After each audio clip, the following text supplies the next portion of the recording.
তো ডিজিটাল থাকলে সুবিধা কি যে যাতে আমরা যে কোনো জায়গায় যে কোনো পরিস্থিতিতে বাড়িতে বসেও শুধুমাত্র ইন্টারনেটের মাধ্যমে পড়াশোনা করে নিতে পারি এবং নিজেদের কেরিয়ার এগিয়ে নিয়ে যেতে পারি।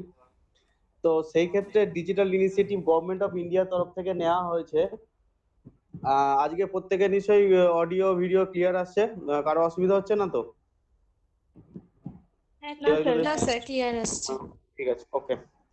দেখো এখানে digital initiative of government of India higher এডুকেশনের ক্ষেত্রে প্রথম যে টপিকটা আমি আগের দিনে বলেছিলাম সেটা হচ্ছে study with learning for young aspirants mind, যার নাম হচ্ছে স্বয়ং। এটা আগের দিনও বলেছে, আজকেও প্রথম থেকে বুঝিয়ে দিচ্ছি জিনিসটা কি। আর একটা জিনিস জানা ছিল যে আগের দিনে যারা 14টা করেছিলে তাদের মধ্যে নিশ্চয়ই কেউ না কেউ পড়েছো, তোমাদের সেখান থেকে কোনো কোশ্চেন আছে? যদি কিছু জানার থাকে জানতে পারো। এখানে যারা যারা আগের দিনে অ্যাক্টিভলি লিসেন করেছিলে তারা কেউ কি কোনো কোশ্চেন করবে? যদি থাকে সেটা বলো, আজকে ক্লাসের পর তাহলে আবার তার সেটা ডিসকাশন করে নেবো আমি, তাহলে বুঝে যাবো যে তোমাদের ডাউটটা কোথায় হচ্ছে। কারো কোনো কোশ্চেন? স্যার এখন এখন বলে দিন স্যার, পরে শেষে বলছি। আচ্ছা ঠিক আছে, তো আমি পুরো বুঝিয়ে দিই তাহলেই তোমরা বুঝতে পারবে। দেখো ফার্স্টে যেটা বলছিলাম যে ক্লাসটার প্রথম শুরুতেই আছে হচ্ছে স্বয়ং। স্বয়ং কি রকম জিনিস, দেখো এটা ডিজিটাল ইন্ডিয়া আমি ইনিশিয়েটিভ নিয়েছিলাম, আমাদের দেশে ডিজিটাল ইন্ডিয়া ইনিশিয়েটিভ নেওয়া হয়েছিল। আমি বলেছিলাম যে লেট 2015, মানে 2016 থেকে আমাদের ডিজিটাল ইন্ডিয়া আমাদের দেশেতে প্রথম চালু হয় ভারত সরকারের আন্ডারে। তো সেখানে ডিজিটাল ইন্ডিয়ার মিশনেতে এই প্রথম সায়ম একটা প্রথম পদক্ষেপ বলতে পারো, যেখানে গভর্নমেন্ট কি করেছিল যে রুরাল এরিয়া, মানে যেখানে সব থেকে বেশি পিছিয়ে পড়া এরিয়া, সেইখানেতে নেটওয়ার্ক অর্থাৎ তোমার ডিজিটাল পরিষেবা পৌঁছে দেওয়ার তার প্রধান উদ্দেশ্য ছিল। তো সেই জন্য এটা কি করেছিল, ম্যাসিভ অনলাইন ওপেন কোর্স চালু করেছিল। আর এটা শুরু হয়েছিল এমএইচআরডির দৌলতে। এমএইচআরডি আমরা জানি আমাদের ভারত সরকারের শিক্ষা দপ্তর, হিউম্যান রিসোর্স ডেভেলপমেন্টের ডেভেলপমেন্ট বলা হয়। আমাদের কোনো এডুকেশনাল ডিপার্টমেন্টাল সেন্ট্রাল গভর্নমেন্টের নেই, সেটাকে এমএইচআরডি দিয়ে হিউম্যান রিসোর্স অ্যান্ড ডেভেলপমেন্ট বলা হয়। আজকের একটা কোশ্চেনও দিয়েছি যে এমএইচআরডি কোন কোন ডিপার্টমেন্ট গুলোকে একসঙ্গে যুক্ত করে, এটা কোশ্চেনেও দেওয়া আছে, দেখো তোমরা সেখানে অ্যান্সার করবে যে এটা অ্যাকচুয়ালি কি হয়।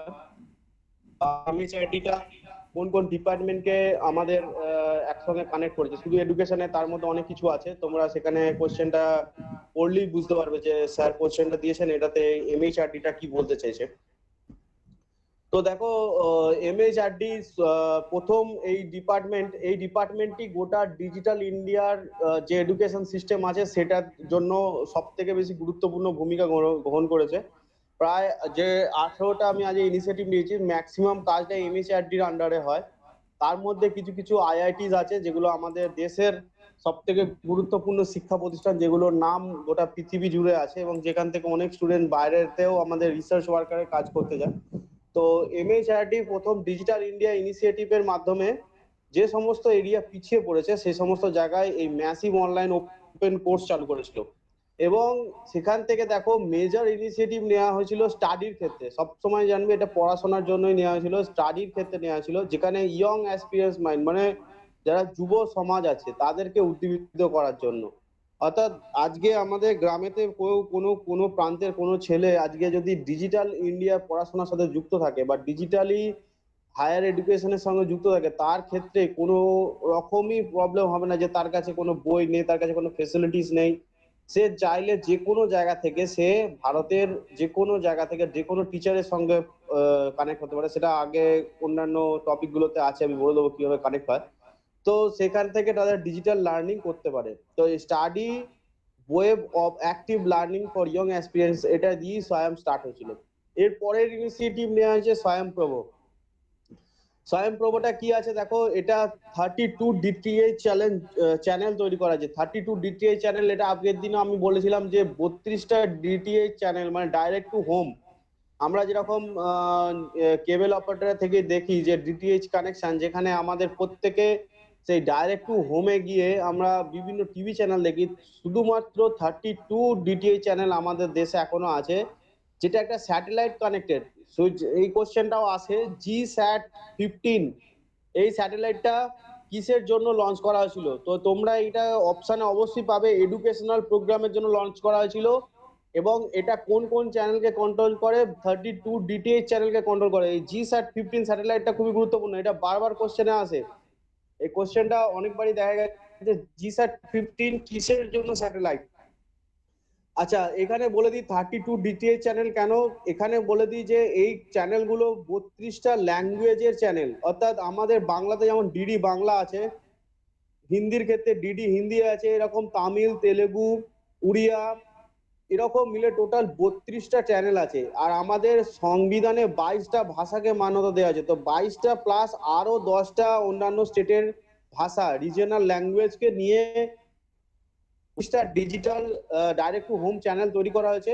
এটার কাজ হচ্ছে ওয়ান ওয়ে কমিউনিকেশন, অর্থাৎ টিভিতেই অনেক ধরনের ক্লাস হবে, যেখানে স্টুডেন্টরা এক জায়গায় বসে বা কেউ পার্সোনাল ঘরেতে বসে নিজেরাই বিভিন্ন টিচারের ক্লাস বা ভিডিও দেখতে পারবে, অর্থাৎ মানে টিভি প্রোগ্রাম দেখতে পাবে সরাসরি।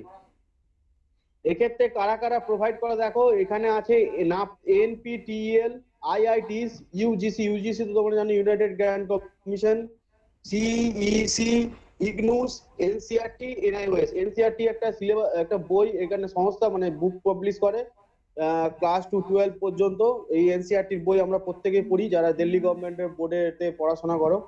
তো এই সমস্ত বিষয়টা প্রত্যেককেই কি করে 32টা রিজিয়নাল ভাষাতে ডাইরেক্ট টু হোম চ্যানেলের মাধ্যমে আমরা টেলিকাস্টিং হয়, যেটা করে হচ্ছে GSAT-15 স্যাটেলাইট, যেটা এডুকেশনাল পারপাসে অনলি কাজ করা হয়। GSAT-15 এ আর কোনো রকম টেলিকাস্টিং হয় না, শুধুমাত্র সব দিকে গোটা ভারতবর্ষে যা এডুকেশনাল পারপাস আছে, যেখানে স্যাটেলাইটকে ইউজ করার প্রয়োজন হয়, সেখানে GSAT-15 কে কাজে লাগানো হয়।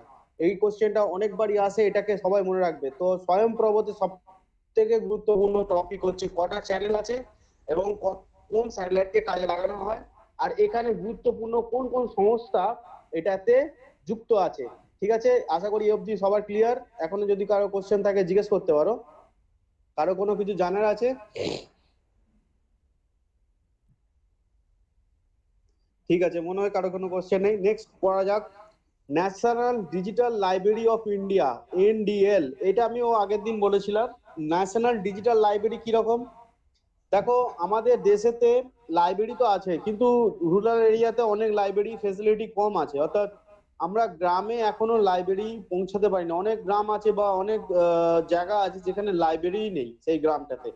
তো লাইব্রেরিকে গোটা ভারতবর্ষের সঙ্গে কানেক্ট করে দেওয়ার জন্য আমাদের ডিজিটাল লাইব্রেরি স্টার্ট করা হয়েছিল, যেটা হচ্ছে আমরা বলতে পারি ডিজিটাল ইন্ডিয়া মিশনের আন্ডারেই পড়ে।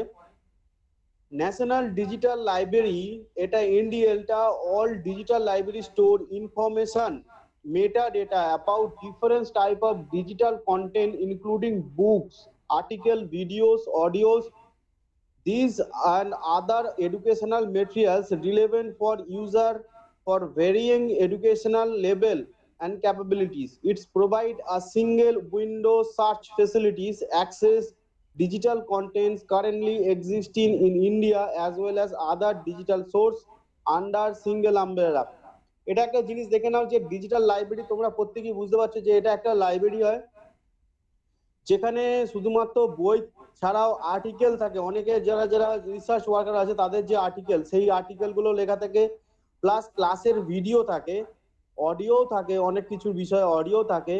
তো এই সমস্ত জিনিস নিয়ে একটা লাইব্রেরির জন্য, যেটা আমাদের ধরো আমরা বর্তমান যদি কোনো লাইব্রেরিতে যাই সেখানে আমরা হার্ড কপি পাই, অর্থাৎ বুকসই পাই শুধুমাত্র, বা কিছু কিছু ক্ষেত্রে আর্টিকেল পাই।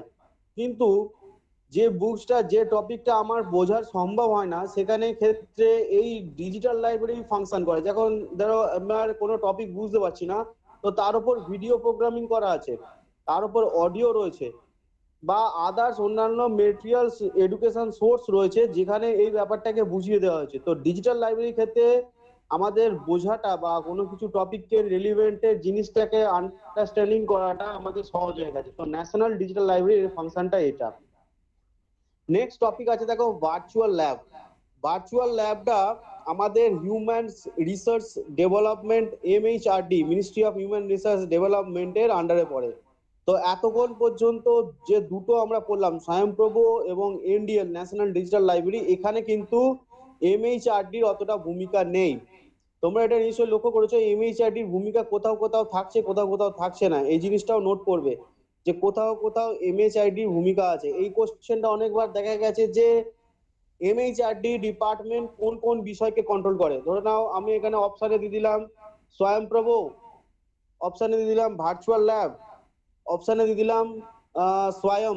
তো তোমাদের অ্যান্সার হবে only Swayam and virtual lab, অর্থাৎ ভার্চুয়াল ল্যাব স্বয়ং। ওইখানে এরকম অপশন দেওয়া থাকবে, option A B, either option B, either option A C, এরকম ভাবে তিনটে অপশন দেওয়া থাকবে, তোমাকে সঠিক অপশনটা চুজ করতে হবে।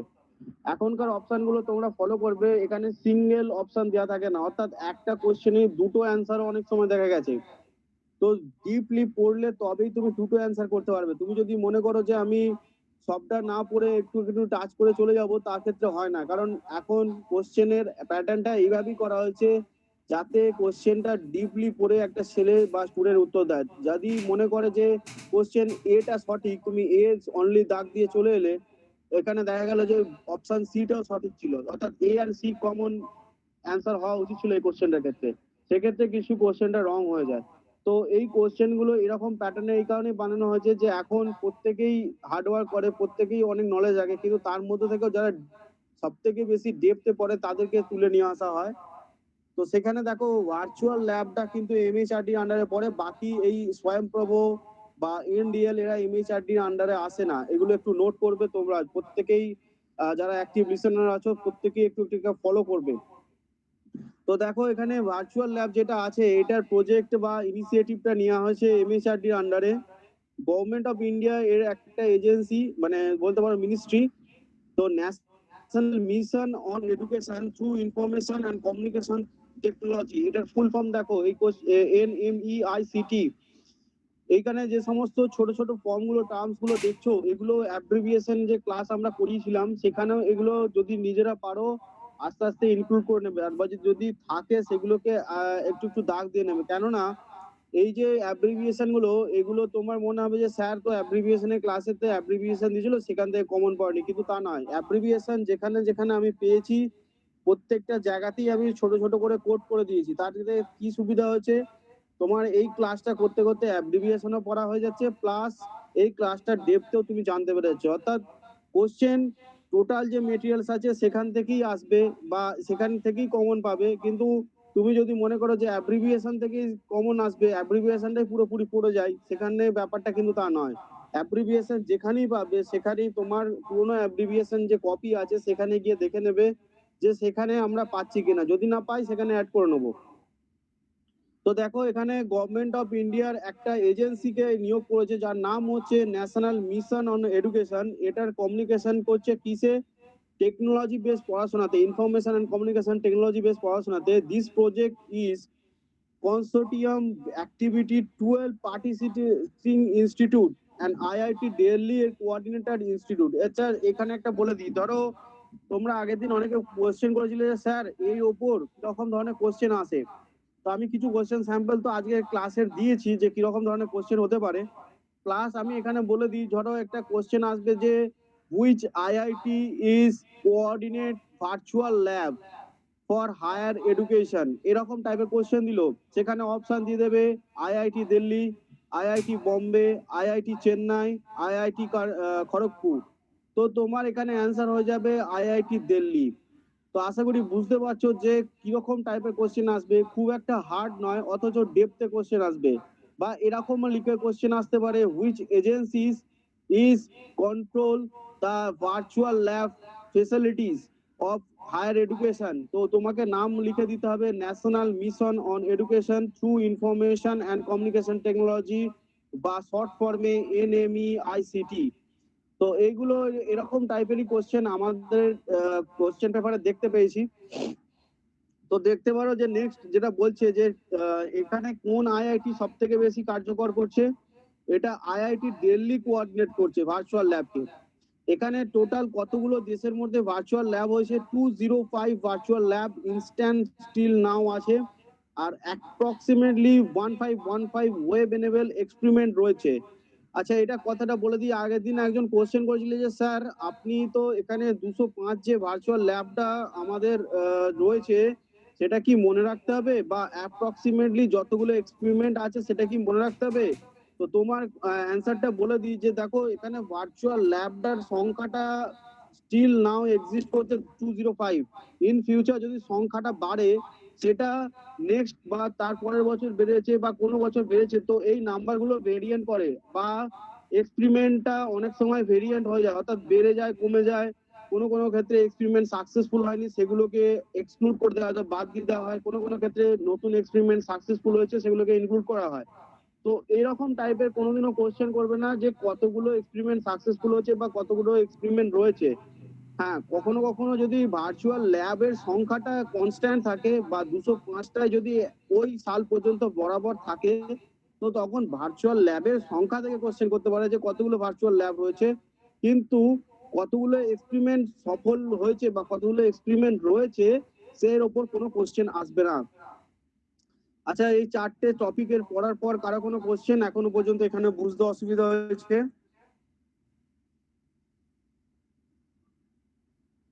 ঠিক আছে, আশা করি কারো কোশ্চেন নেই। হ্যাঁ বলো। স্যার মেটা ডেটা কি? আচ্ছা, এখানে মেটা ডেটা, আচ্ছা আগেরটা যেটা তুমি ন্যাশনাল ডিজিটাল লাইব্রেরিতে পড়লে, হ্যাঁ দেখো মেটা ডেটা একটা হচ্ছে লাইব্রেরি স্টোর হাউস ইনফরমেশন বলা হয় তাকে, যেটা মেটেরিয়াল ডেটা। মেটা ডেটার শর্ট ফর্ম হচ্ছে, আমি এটা করে দিয়েছি হচ্ছে মেটেরিয়াল ডেটাকে, ঠিক আছে।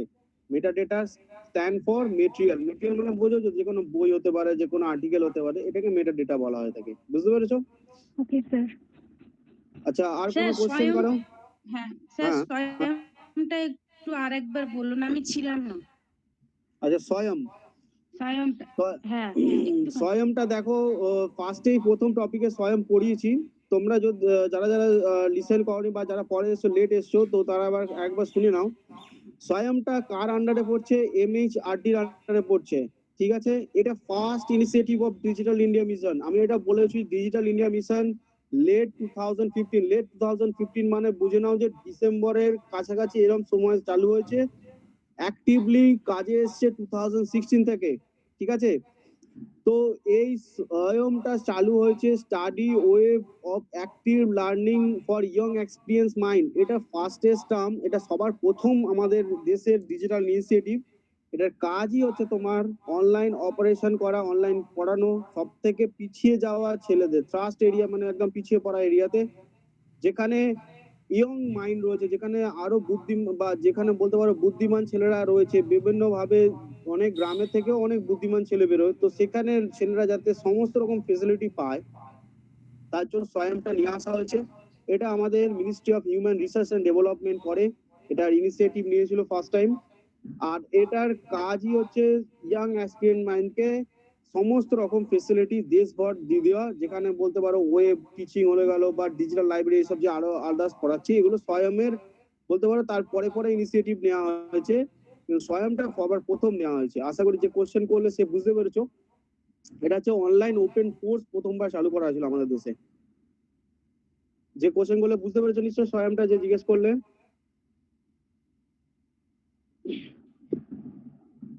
হ্যাঁ স্যার, হ্যাঁ। ওকে, নেক্সট দেখো, talk to teacher program. Talk to teacher program এটা আগের দিনও আমি পড়িয়েছি, আবার আজকে বলে দিই। টক টু টিচার প্রোগ্রামটা আমরা দেখো এখনকার দিনে ধীরে ধীরে অনেক ডেভেলপ হয়ে গেছি। এখন অনেক অনেক হসপিটাল তাদের নিজেদের অ্যাপ্লিকেশন বা অ্যাপ বার করে ফেলেছে, যেখানে তুমি টক টু ডক্টর দেখতে পারো, অর্থাৎ সেখানে ডাক্তারকে তুমি তোমার প্রবলেমকে ভিডিও কনফারেন্সিং এর মাধ্যমে বলে সেখানেই তুমি তাদের মেডিসিন নিতে পারো। এটা হচ্ছে বর্তমান মডার্ন টেকনোলজি, হচ্ছে চিকিৎসা লেভেলে, অর্থাৎ তোমার যে কোনো চিকিৎসা কাজের জন্য আমরা ইউজ করে থাকি। তো এটাও আমাদের digital India talk to teacher প্রোগ্রামটা হচ্ছে আমরা দেশের যে কোনো বড় বড় টিচারের সঙ্গে কানেক্ট হতে পারি। এটার ফার্স্ট ইনিশিয়েটিভ নিয়েছিল হচ্ছে IIT বোম্বে। আমি এই কথাগুলো বারবার বলছি, তোমরা যদি পারো নিজেরা কপিতেও এটা লিখে নাও শর্ট শর্ট ফর্মে, যে টক টু টিচার প্রোগ্রাম কোন IIT নিয়েছিল। এগুলো কিন্তু পরে তোমাদের পড়তে সুবিধা হবে। তো এখানে দেখো talk to teacher program IIT। Hello, হ্যাঁ হ্যাঁ হ্যাঁ বলছি স্যার, টক টু টিচার এটা আইআইটি কোন ব্রাঞ্চ নিয়েছিল? IIT বোম্বে মেটেরিয়ালস তো আছে। আচ্ছা আচ্ছা, ঠিক আছে। তুমি কি লেটে এসছো অসিত? লেটে আসেনি, একটু মানে কনসেন্ট্রেট ব্রেক হয়েছিল। আচ্ছা আচ্ছা, ওকে।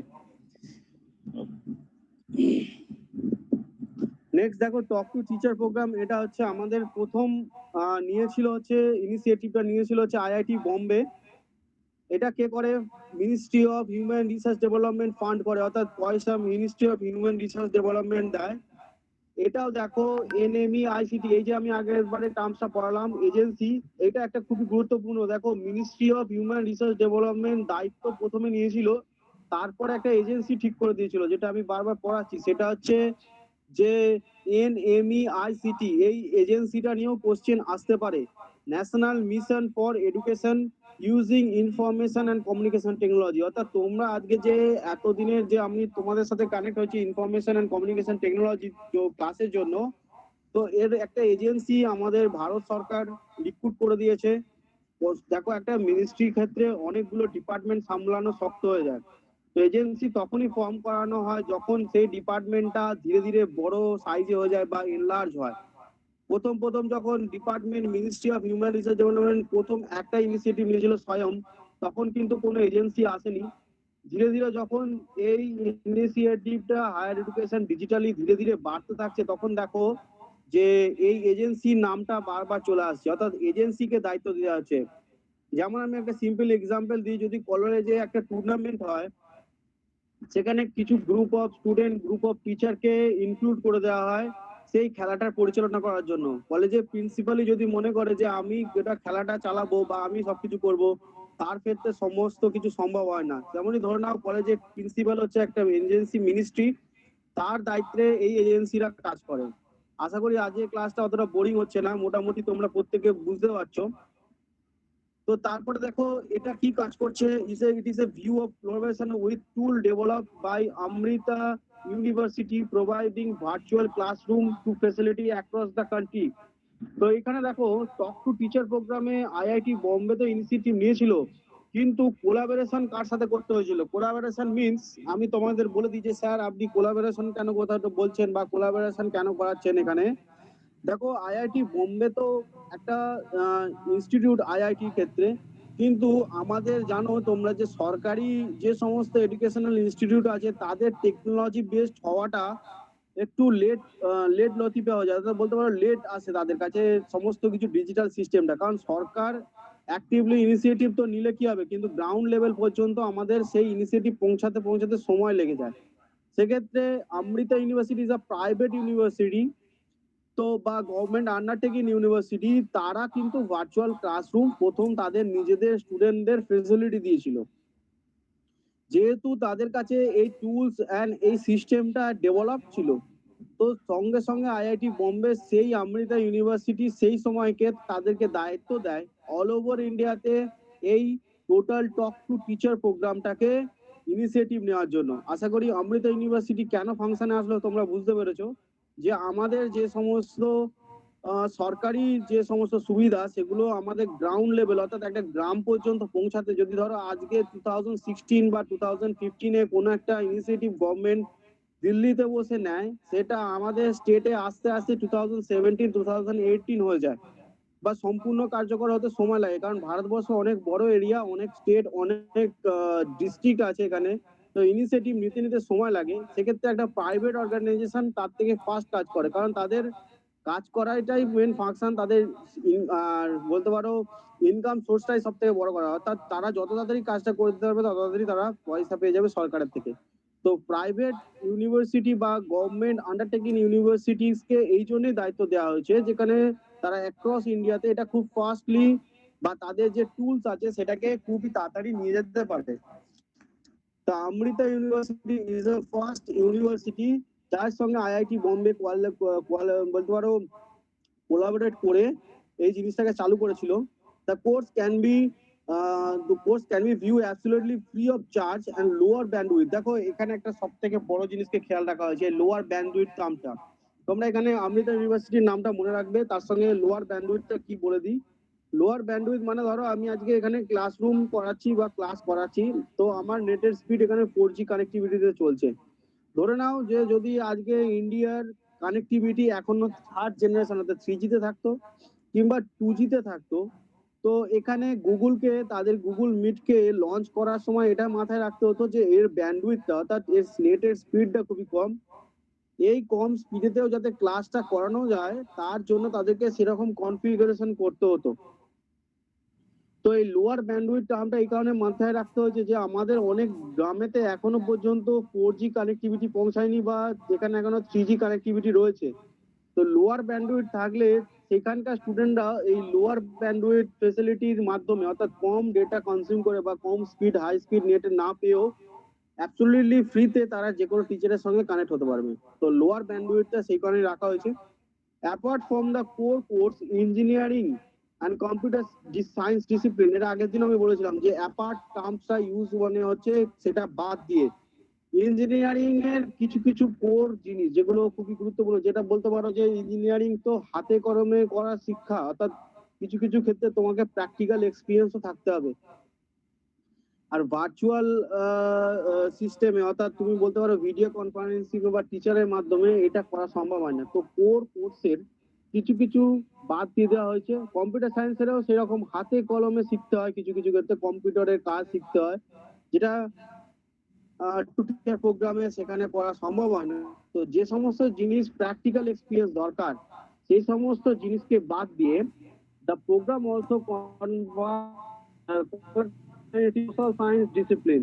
তো দেখো সব থেকে অন্যান্য ছোট ছোট টপিককেও এখানে প্রোগ্রামে দেখানো হয়। হিউম্যানিটিস আছে, সোশ্যাল সায়েন্স আছে। মোর দ্যান 80,000 টিচার, 80,000 দেশ জুড়ে 80,000 শিক্ষককে এখানে নেওয়া হয়েছে, এখানে ট্রেন্ড করা হয়। So far under the project involving synchronous delivery of the course IIT Mumbai and IIT Kharagpur।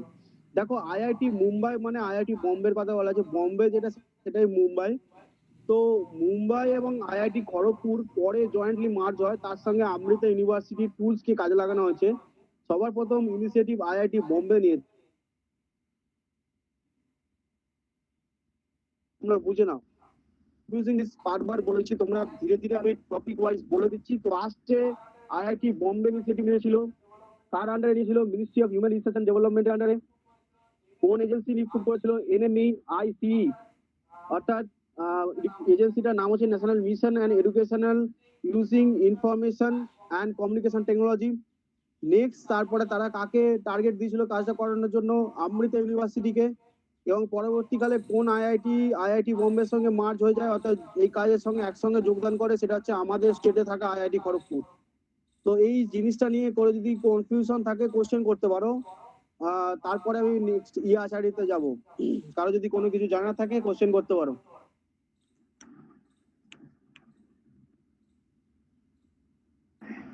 Sir বলছি তাহলে এই বিষয়টাকেও কি MHRD কন্ট্রোল করছে?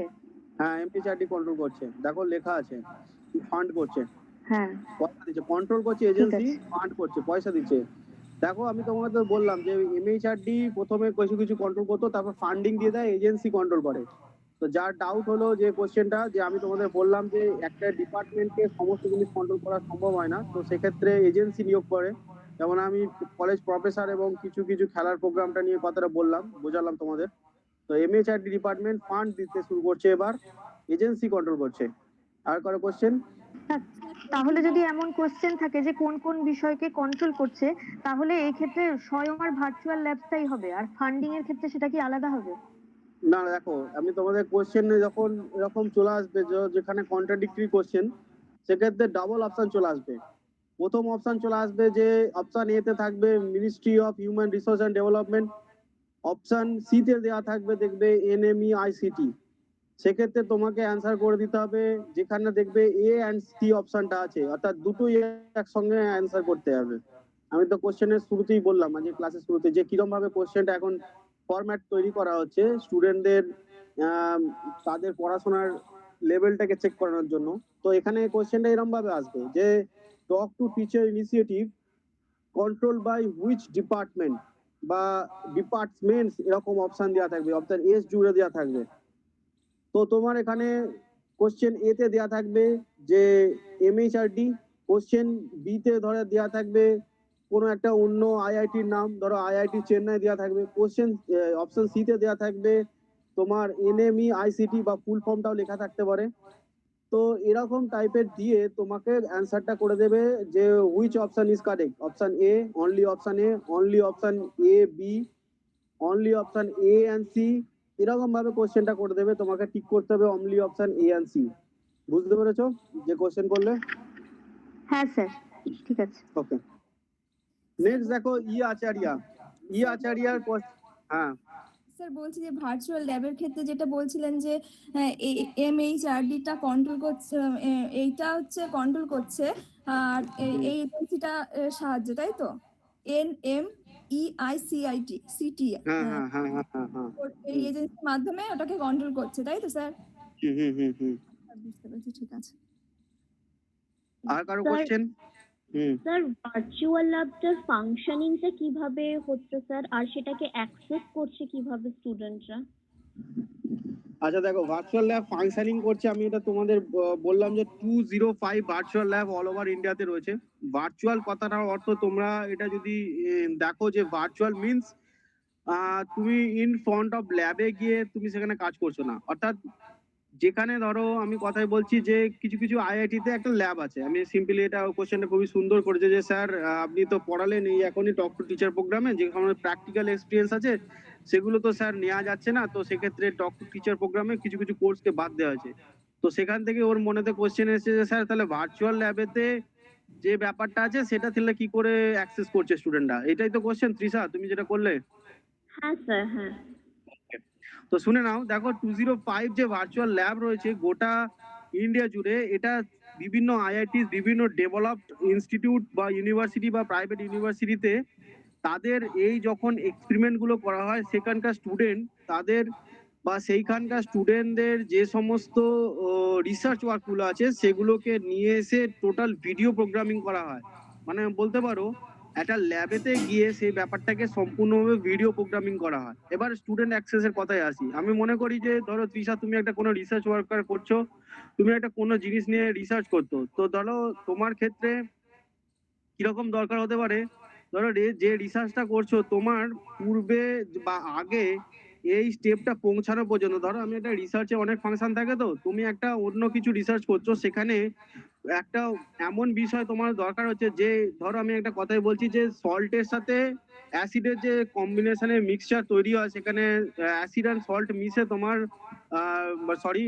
অ্যালকালাইন অ্যান্ড অ্যাসিড মিশে তোমার সল্ট অ্যান্ড ওয়াটার তৈরি হয়, এই বিষয়টা তোমার হয়তো জানা নেই, তুমি সেটা দেখলে একটা রিসার্চ প্রোগ্রামে করে রাখা আছে, তুমি সেইটাকে দেখে নাও যে এই ব্যাপারটা এইটা এই অবধি রিসার্চ করে তারা এই রেজাল্ট পেয়েছে, তো অর্থাৎ আমাকে আর এই রিসার্চটা করতে হবে না, রেজাল্ট তো আমার সামনে আছে, তো তাহলে এই রেজাল্টটাকে কাজে লাগিয়ে আমি অন্য কোনো ফাংশনেতে গিয়ে বা অন্য কোনো কাজ করে নিই বা অন্য কোনো রিসার্চ ওয়ার্কারের প্রজেক্টে যে আমার যতটুকু দরকার ছিল সেখান থেকে তথ্যটা নিয়ে তারপরে রিসার্চটা তুমি করতে থাকো।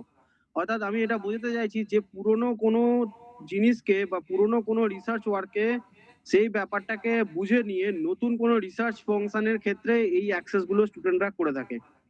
আশা করি তৃষা বুঝতে পেরেছো যেটা আমি বোঝাতে চাইলাম। স্যার বলছি যে স্যার সায়েন্স ল্যাবের যে এক্সপেরিমেন্টেশন গুলো হয় মেথড ওয়াইজ, সেগুলো কি ভার্চুয়াল ল্যাবের মাধ্যমে স্টুডেন্টরা পুরোপুরি দেখতে পাচ্ছে? দেখতে পাচ্ছে, হ্যাঁ। আমি তো তোমাকে বললাম যে বিভিন্ন আইআইটিস এবং বিভিন্ন প্রাইভেট ইউনিভার্সিটি যাদের ল্যাব ফ্যাসিলিটিস হাই কোয়ালিটি রয়েছে তারা এই ভার্চুয়াল ল্যাবেতে যে সমস্ত এক্সপেরিমেন্ট চলে সেগুলোকে তারা লাইভলি স্টোর করে দেয় এই ভার্চুয়াল ল্যাবের মাধ্যমে, বা ধরে নাও একসঙ্গে অনেকগুলো ইউনিভার্সিটি কোলাবোরেট করে কোনো একটা প্রজেক্টকে নিয়ে কাজ করছে, সেখানেও ভার্চুয়াল ল্যাবে কানেক্টিভিটি হয়ে যায়। বুঝতে পেরেছো? হ্যাঁ স্যার, থ্যাংক ইউ। নেক্সট দেখো, আমি পড়াচ্ছিলাম হচ্ছে আচারিয়া একটা পোর্টাল, এই পোর্টালটা হচ্ছে তোমরা দেখে নাও, এর host concern project develop and fund by national mission and education through ICT. এবার দেখো এই ডেভেলপড অ্যান্ড ফান্ডের কাজটা সম্পূর্ণভাবে কে করে নিচ্ছে, national mission and education through ICT, মানে NME আইসিটি এই সম্পূর্ণ দায়িত্বটা আবার নিয়ে নিচ্ছে, ডেভেলপ করে নিচ্ছে প্রজেক্টটাকে এবং ফান্ডিংও সে করে দিচ্ছে।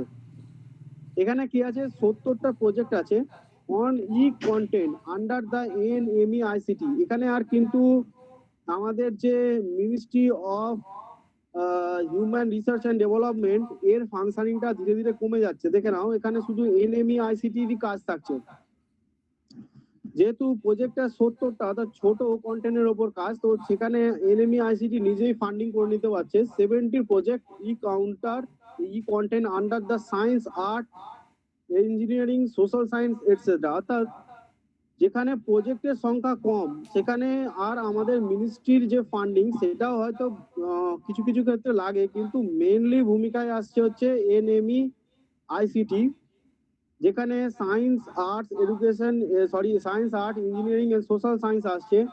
এটা কোথায় কোথায় করছে? Various institute and universities colleges. এখানে দেখো ভারতের যত ইনস্টিটিউট আছে, ইউনিভার্সিটিস আছে এবং কলেজ আছে, প্রত্যেকেই এখানে কোলাবোরেটলি আচার্যতে জয়েন হয়। আচার্য শব্দটা তোমরা যেহেতু যদি কেউ মহাভারত পড়ে থাকো তো সেটা জানবে যে আচার্য একটা হচ্ছে লার্নিং টিচার ছিল, অর্থাৎ শিক্ষা দিত। তো আচার্য টার্মসটা এই কারণে ইউজ করা হচ্ছে, এখানে আমরা লার্নিং করি, এই প্রজেক্ট লার্নিং হয় এখানে।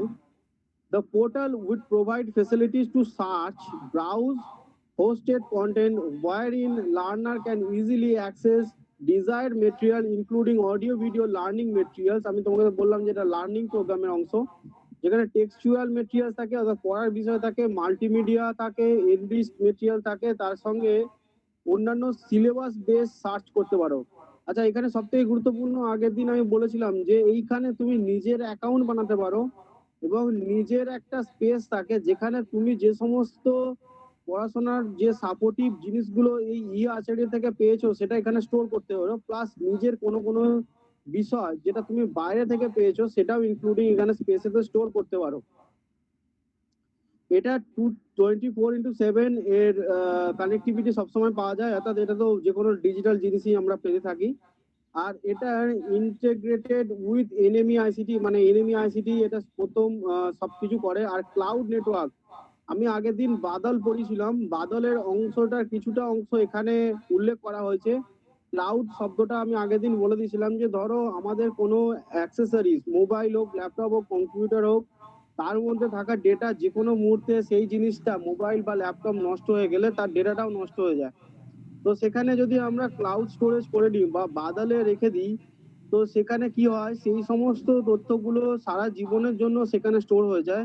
অর্থাৎ আমার মোবাইল, ল্যাপটপ বা কম্পিউটার খারাপ হয়ে গেলে আমরা এগেন এই ক্লাউড স্টোরেজে গিয়ে সেই সমস্ত ডেটাকে এগেন ডাউনলোড করে আমাদের নতুন কম্পিউটার বা মোবাইলে রেখে দিতে পারি। তো এইখানের ফাংশনিংটা, এই বাদলের কাজটাই হচ্ছে এইটা। আর এখানে দেখো আইআইটি দিল্লি এই ডেটা সেন্টারের কাজটা করছে, অর্থাৎ বাদলের ক্ষেত্রে ডেটা সেন্টার অর্থাৎ স্টোরিং হাউসটা আইআইটি দিল্লির দায়িত্বে আছে। আর এমডব্লিউসি ফার্স্টেই যখন তোমাদের পড়াচ্ছিলাম, সায়ম পড়াচ্ছিলাম, এমডব্লিউসি সেখানে এসেছিল ম্যাসিভ অনলাইন ওপেন কোর্স। এই এমডব্লিউসি এই ব্যাপারটাতে ইনক্লুডেড, অর্থাৎ এমডব্লিউসি এখানে এই প্রজেক্টে এনএমই আইসিটির সঙ্গে একসঙ্গে আচার্যতে কাজ করে, অর্থাৎ আপলোড করে। তো এই ব্যাপারটা কি বোঝাতে চাইছি আমি, যে 70টা প্রজেক্ট আছে যেখানে এনএমই আইসিটির ফাংশন সব থেকে বেশি, এবং এখানে সায়েন্স, আর্টস, ইঞ্জিনিয়ারিং এর সমস্ত বিষয়কে পড়ানো হয়, অর্থাৎ স্টাডি পোর্টাল এটা, এখানে পড়ানো হয়। অডিও ভিজুয়াল মেটেরিয়ালস আমরা পেয়ে থাকি এবং সেখানে সায়েন্স, আর্টস, ইঞ্জিনিয়ারিং এবং সোশ্যাল সায়েন্স এই ব্যাপারগুলোই থাকে। এখানে গোটা দেশের ইনস্টিটিউট, ইউনিভার্সিটিস, কলেজ একসঙ্গে যুক্ত থাকে। এখানে নিজের অ্যাকাউন্ট ক্রিয়েট করতে পারো এবং নিজের অ্যাকাউন্টে নিজের সমস্ত ডকুমেন্টেশন, সমস্ত বিষয়কে স্টোর করে দিতে পারো। অর্থাৎ মাই অ্যাকাউন্ট ক্রিয়েট করে সেখানে তোমার নিজের পোর্টাল থেকে পাওয়া তথ্যও রাখতে পারো, প্লাস নিজে বাইরে থেকে কোনো ডকুমেন্ট বা কোনো কিছু কন্টেন্ট পেলে সেগুলোকেও তুমি সেই স্পেসেতে গিয়ে রাখতে পারো, just like a cloud storage. Next দেখো হচ্ছে ই কল্পার, এটাও আনাদার এমএইচআরডি আর এনএমই আইসিটি তে ইনিশিয়েটিভ, এটাও ই কল্পা। এটা হচ্ছে digital learning environmental for design in India successfully demonstrated achievement of following project objectives on complication of the it's phase 1। অর্থাৎ এখানে ই কল্পাটা যে ফেজ 1 এর কাজ হয়েছে, সেখানে সর্বপ্রথম এমএইচআরডি আর এনএমই আইসিটি ফেজ 1 এর কাজ কমপ্লিট করতে পেরেছে এখনো পর্যন্ত। তো digital online content learning design with E learning program on design, অর্থাৎ ধরো কোনো কিছু ডিজাইন স্ট্রাকচার বানাবে, তো সেখানে ই কল্পাতে তোমাদের সেই ডিজাইন বানানোর কন্টেন্ট দেওয়া আছে, বা তুমি সেখানে গিয়ে ডিজাইন বানাতে পারো। Digital design resource database including craft sector. আচ্ছা, এই ব্যাপারটা আমি তোমাকে বলে দিই যে এখানে ধরো ক্রাফট সেক্টর বেঞ্চ, ধরো কেউ একটা গাড়ির মডেল বানাবে, তো মডেলের যে পুরনো স্ট্রাকচার, কি কি মডেল তৈরি হয়ে গেছে ইন্ডিয়া গভর্নমেন্টের আন্ডারে বা কারাও কেউ বানিয়েছে, তো সেই মডেলগুলো তোমরা পুরনো মডেলগুলো ফলো করতে পারো। প্লাস সেখানে নিজেদের যে ক্রাফট, নিজেরাও ক্রাফট যদি বানাতে চাও, সেখানে ডিজাইন রাখা আছে বা সেখানে ডেটাবেস স্টোর করা আছে, সেখানে তুমি নিজেরাও ডিজাইন বানাতে পারো ই কল্পাতে গিয়ে। আচ্ছা, social networking for higher learning, collaborate with learning space for design, অর্থাৎ ডিজাইনের ওপর যে সমস্ত লার্নিং দরকার সেখানে এটা দেওয়া আছে। তার সঙ্গে দেখো design input product for national mission education ICT, এটা তো আমি পড়িয়ে দিয়েছি এনএমই আইসিটি ফাংশন। তো এখানে ইনপুট এনএমই আইসিটি নিজেও দেয়। তো 2015 এর যে লেট 2015 যখন থেকে আমাদের ডিজিটাল ইন্ডিয়া মিশন চালু হয়েছে, সেখানে e Kalpa name the source include 160 course on design. অর্থাৎ যখন প্রথম চালু হয়েছিল তখন নাম ছিল ডি সোর্স, পরে ই কল্পা রাখা হয়েছে। এটা কিন্তু সবাই নোটিস করবে, প্রথম নেমড ওয়েবসাইটটা কি ছিল, ডি সোর্স। পরে সেখানে ই কল্পা এসছে। প্রথম যখন ওয়েবসাইটে 2015 এসেছিল 160 ডিজাইন ছিল, 160 ডিজাইন। শুধুমাত্র গাড়ির উদাহরণ দিলাম বলেই গাড়িরই ডিজাইন থাকে তা নয়, ধরো একটা বিল্ডিং স্ট্রাকচারও থাকতে পারে, একটা ব্রিজের স্ট্রাকচারও থাকতে পারে, বা যে সমস্ত ক্ষেত্রে সিভিলের ক্ষেত্রে বা মেকানিক্যালের ক্ষেত্রে যা কাজ যা যা ডিজাইন দরকার হয়, সমস্ত জিনিস এখানে স্টোর হয়। প্রথম যখন ইনিশিয়েটিভ চালু হয়েছিল তো 160 দিয়ে চালু হয়েছিল। কোশ্চেনটা এটা আসতে পারে, যার মনে কোশ্চেন হচ্ছে যে স্যার এই 160টা মনে রাখা দরকার কিনা, আমি বলে দিই যে হ্যাঁ মনে রাখা দরকার। তোমাকে জিজ্ঞেস করতে পারে যে ই কল্পার প্রিভিয়াস নেম কি ছিল, কবে চালু হয়েছিল, তোমরা এখানে অ্যান্সার করবে ডিসেম্বর 2015, প্রিভিয়াস নেম ছিল ডি সোর্স। এবং যদি বলে যে D source how many course contained in design at the time of launch, অর্থাৎ যদি মনে করে যে লঞ্চের সময় কতগুলো কোর্স অফ ডিজাইন ছিল এর মধ্যে, 160 অ্যান্সার হবে ই কল্পার পর। আচ্ছা, এই অবধি কারো কোশ্চেন? এই যে দুটো পড়ালাম।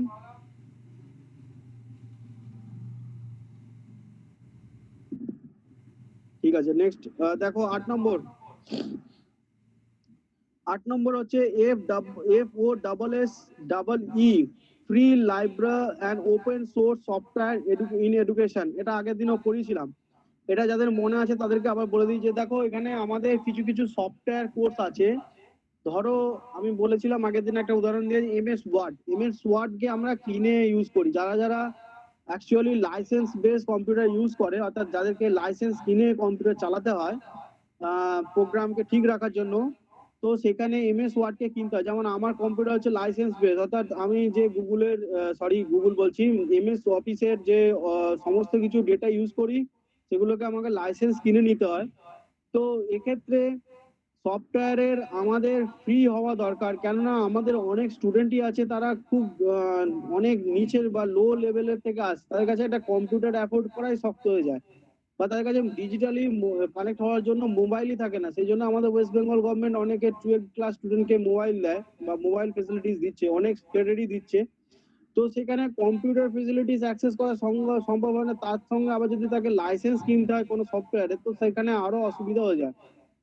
তো সেক্ষেত্রে আমাদের গভর্নমেন্ট অফ ইন্ডিয়া এটার একটা ইনিশিয়েটিভ নিয়েছিল FOSSEE নামে, যেখানে অনেক প্রজেক্টের যে সমস্ত সফটওয়্যার দরকার সেই কোয়ালিটির সফটওয়্যার আমরা নিজেদের দেশে তৈরি করি, যেটার কোনো ইউজের জন্য কোনো চার্জেস লাগে না, ফ্রি কস্ট থাকে। ধরো একটা প্রজেক্টের নেম দেওয়া আছে FOSSEE improve the quality in education in our country. We aim to reduce dependency means নির্ভরতা on proprietary software means যেগুলো কোম্পানি বেস সফটওয়্যার, অর্থাৎ যদি এমএস ওয়ার্ডের যদি আমাকে কিনতে হয় সেগুলো হচ্ছে প্রোপ্রাইটারি বেস সফটওয়্যার, অর্থাৎ সেখানে একটা কোম্পানি নিজের ব্যবসার জন্য সফটওয়্যারটা বানিয়েছে।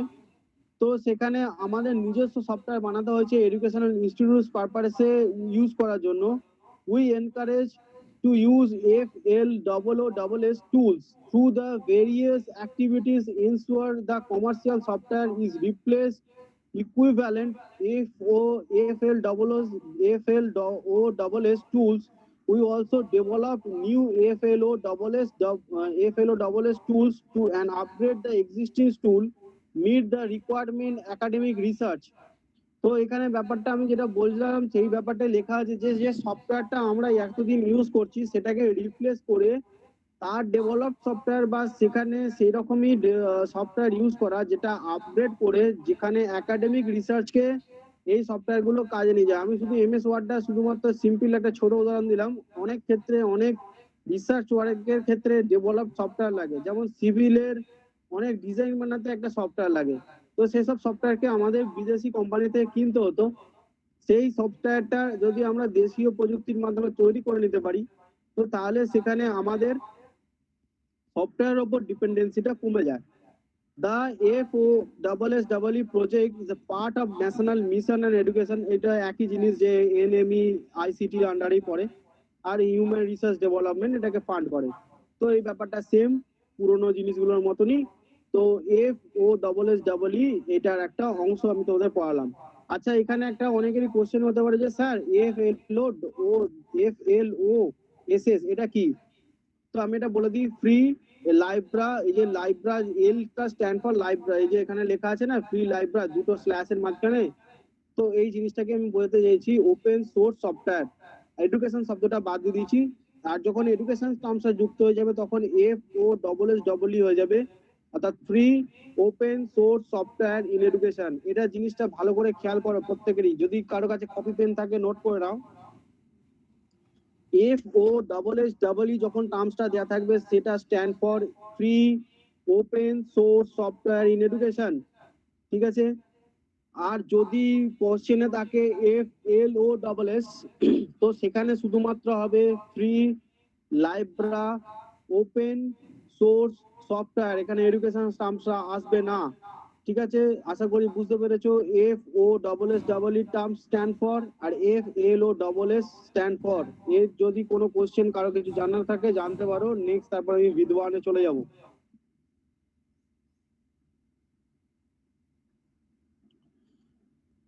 আশা করি কারো কোশ্চেন, হ্যাঁ বলো।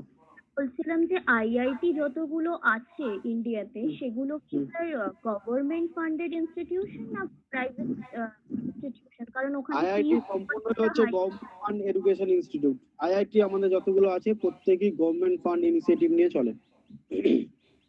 ওখানে দেখা যায় যে ফিসটা অনেকটা অন্যান্য গভর্নমেন্ট ইনস্টিটিউশনের থেকে অনেকটা হাই থাকে স্যার, প্রাইভেট ইনস্টিটিউশনস এর মতোই থাকে।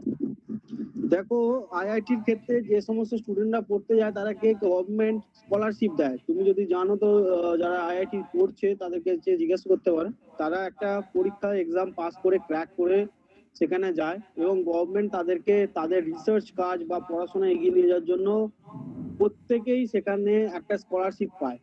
তো ফিস যতটাই হাই হোক না কেন গভর্নমেন্ট অন্যভাবে সেখানে ফান্ডিং করে দেয়। তো ফিস হাই হওয়াটা ওটা দরকারি, কারণ কি যে সমস্ত ভ্যালুয়েড লার্নিং আমাদের দরকার সেই ফান্ড থাকে, তো সেখানে আমরা ভ্যালুয়েবল লার্নিংটা পাই না। ফিস যেটা নেওয়া হয় সেটা সম্পূর্ণটাই সেই কোর্স বা সেই স্টাডির ক্ষেত্রে গুরুত্বপূর্ণ। আচ্ছা, 2 নম্বর কথা, যে সমস্ত ইনস্টিটিউট, স্যার বলছি ওই FOSSEE এই বলুন আরেকবার, ফুল ফর্মটা দুটো বুঝলাম না। আচ্ছা, FOSSEE যেটা stand for free open source software in education, এটা ফুল ফর্ম হচ্ছে free open source software in education. আর FLOSS আছে দেখো একটা টার্ম, সেটা stand for free libre open source software, এখানে এডুকেশন টার্মসটা আসবে না। আশা করি বুঝতে পেরেছো।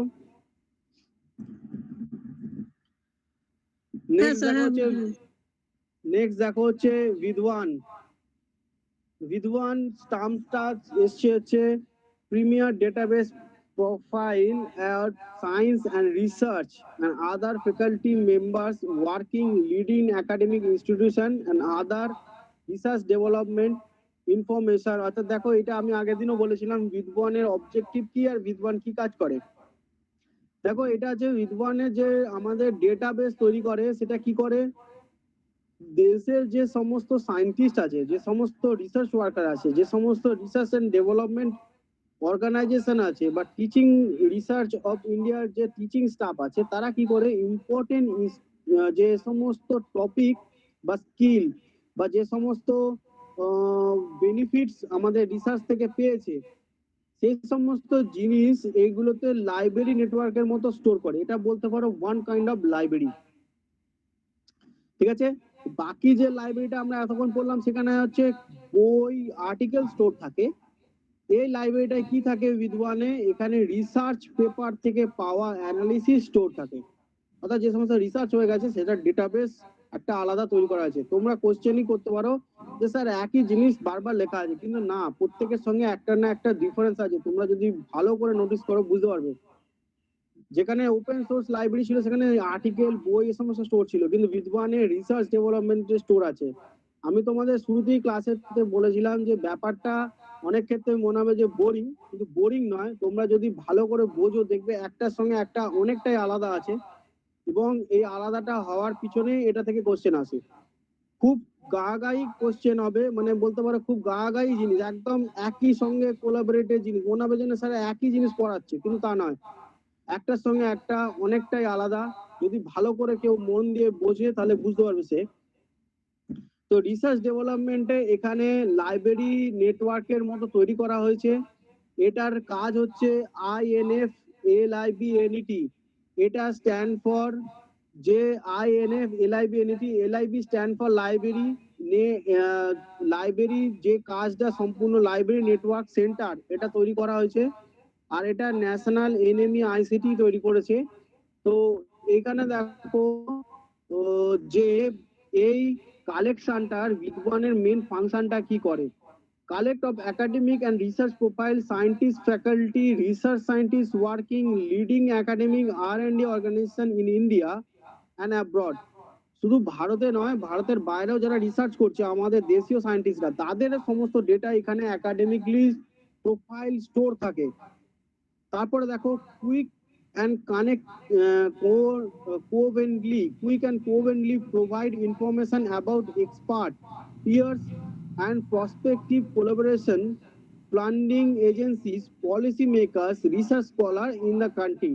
এখানে দেখো ইনফরমেশন যেগুলো থাকে সেগুলোকে সম্পূর্ণভাবে কোলাবোরেট করে ফান্ডিং করে এজেন্সি যারা আছে তারা প্রত্যেকেই আমাদের দেশে যে যারা কানেকশনে থাকে তারা ফান্ডিংও করে, এক্সপার্টরা তাদের পার্সপেক্টিভ বা তাদের গুরুত্ব বোঝে। ধরো আমি একটা কথা বলছি, আমাদের দেশেতে কোনো একজন সায়েন্টিস্ট বিদেশে আছে, সে বিদেশে যে জিনিসটার উপর রিসার্চ করছে, তো আমাদের দেশীয় সায়েন্টিস্টদের এনকারেজ করার জন্য তারা আমাদের দেশের সায়েন্টিস্টের সঙ্গে যুক্ত হতে পারে যদি সেই দেশের গভর্নমেন্ট চায়।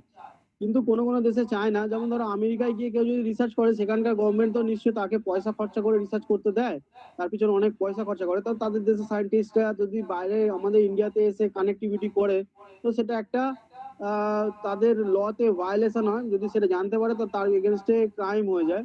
তো সেক্ষেত্রে কোনো কোনো দেশ চায়, কোনো কোনো দেশ চায় না। তবু আমি একটা সিম্পল এক্সাম্পল বলছি, এখন আমেরিকাও আমাদের সঙ্গে কানেক্টিভলি আছে। সেটা হচ্ছে আমাদের স্পেস রিসার্চ মানে স্পেস রিসার্চের ইনস্টিটিউট আছে ইসরো, তারা আমাদের নাসার সঙ্গে কোলাবোরেটলি কাজ করে। এটা হয়তো অনেকে জানে না যে নাসা আর স্পেস রিসার্চ আর ইসরোকে একসঙ্গে কানেক্ট হওয়ার পিছনে কোন জিনিসটা সব থেকে গুরুত্বপূর্ণ, আমাদের মঙ্গল মিশন, যেটা আমরা খুব কম খরচায় পাঠিয়ে দিয়েছিলাম মঙ্গলে স্যাটেলাইট, যেটা বাকি অন্যান্য দেশও তাজ্জব রয়ে গেছিল। গোটা এশিয়াতে সব থেকে প্রথম আমরা মঙ্গল মিশন করেছিলাম, যেটা অন্যান্য দেশ ফেলিয়ার হয়ে গেছিল। সব থেকে কম খরচায় সব থেকে প্রথম এশিয়ার মধ্যে, বিশ্বের মধ্যে 3rd র্যাঙ্কিং এ আমরা আছি মঙ্গল মিশন করার মতো। তো এই সব থেকে কম খরচে আমরা যে কোনো স্পেস প্রোগ্রাম করতে পারি বলে নাসারা আমাদের টেকনোলজিকে শেয়ার করে, অর্থাৎ তাদের টেকনোলজি আমাদের দেয়, আমাদের টেকনোলজি তারা নেয়, এবং তাদেরও স্যাটেলাইট অনেক কম খরচে আমরা লঞ্চ করে দিই। এই টেকনোলজিটা আমাদের আছে বলেই তাই জন্য নাসা আমাদের সঙ্গে কোলাবরেট করে। অর্থাৎ যে জিনিসটাতে তাদের মনে হয় যে সুবিধা আছে তারা সেইখানেই ফাংশন করতে আসে, বাকি আদারওয়াইজ নট। তো এখানে রিসার্চ ওয়ার্কের ক্ষেত্রে এই কোলাবোরেশনটা চলে অনেক দেশের সঙ্গে আমাদের দেশে। যেহেতু আমাদের দেশ হচ্ছে একটা ডেভেলপিং নেশন, সেখানে রিসার্চ ওয়ার্কার অনেক কিছুই আমাদের ধীরে ধীরে উন্নত হচ্ছে। তো আস্তে আস্তে অনেক দেশই আমাদের সঙ্গে কোলাবোরেট করে নেবে। তো establish communication directly expert to process expertise needs and research scholar identity peers of reviewers and review article research proposal. দেখো আমি প্রপোজালের কথা আগেই বলে দিয়েছি যে কোন জিনিসটা একই সঙ্গে দুটো দেশই চলছে। ধরো আমি একটা কথা বলছি যে কোন একটা হাইড্রোজেন চালিত গাড়ি নিয়ে রিসার্চ হচ্ছে, অর্থাৎ হাইড্রোজেন ফুয়েল। আমাদের দেশের তো আস্তে আস্তে ফুয়েল প্রাইস দেখেছো 100 কাছাকাছি চলে গেছে। তো এরপরে মনে করা হচ্ছে ইথানল বেসড কি হাইড্রোজেন বেসড ফুয়েলকে ইউজ করা। তো সেখানে আবার একটা রিসার্চ চলছে, কোনো দেশেরই দুটো দেশ আইডেন্টিক্যাল রিসার্চ করছে। তো সেক্ষেত্রে কি হয়, যদি দুটো দেশ একসঙ্গে এটা মার্জ হয়ে যায় তাহলে কি হয়, রিসার্চের সময়টা কমে যায়। অর্থাৎ যদি প্রজেক্টটাকে টার্গেট টাইমের মধ্যে শেষ করতে হয় তো রিসার্চের টাইমটা আমাদের কম লাগবে। ওই দেশ কোন রিসার্চে যে জিনিসটা খুঁজে পেয়ে গেছে সেটাকে আমাকে আবার খুঁজতে গিয়ে সময় নষ্ট করতে হবে না, বা আমাদের দেশ যেটা খুঁজে পেয়েছে তারা ওই দেশের সঙ্গে কানেক্ট করে সেই ডেটাটা শেয়ার করে তাদের সময়টা কমাতে পারবে। তো এইভাবে জয়েন্ট কাজ করে আমরা সেই কোনো জিনিসটাকে সহজে নিজেদের সুবিধা মতো করে নিতে পারি। তো নেক্সট দেখো, এটা 31 ডিসেম্বর 2015 মানে দেখুন ডিজিটাল ইন্ডিয়া মিশন চালু হয়েছিল, সেই সময় চালু করা হয়েছিল। তো কোথায় কোথায় আছে দেখো, কন্টেন্টস মোর দ্যান 17,500 প্রোফাইলস, মানে 17,500 সায়েন্টিস্টের প্রোফাইলস আর এক্সপার্টের প্রোফাইলস এখানে রয়েছে। 2000 লিডিং একাডেমিক ইনস্টিটিউশন রয়েছে। টোটাল 2000 দেশের মধ্যে যত leading academic institution, universities and research and development organization আছে তারা রয়েছে, including IITs, CSIR, DRDO. CSIR হচ্ছে আমাদের দেশের সেন্ট্রাল ইন্ডাস্ট্রিয়াল রিসার্চের একটা ডিপার্টমেন্ট, তো সেটাও রয়েছে। তো তোমরা প্রত্যেকেই বুঝতে পারছো এটা একটা রিসার্চ প্রজেক্ট, এবং সেটা আমাদের ডিআরডিওটা stand for defence research development organisation. এটা আমাদের দেশের মিলিটারি ক্ষেত্রে কাজে লাগে, মিলিটারি রিসার্চ অর্গানাইজেশন, ঠিক আছে, ডিআরডিও। আচ্ছা নেক্সট পড়াবো হচ্ছে বাদল, যদি কারো কোশ্চেন থাকে জানতে পারো।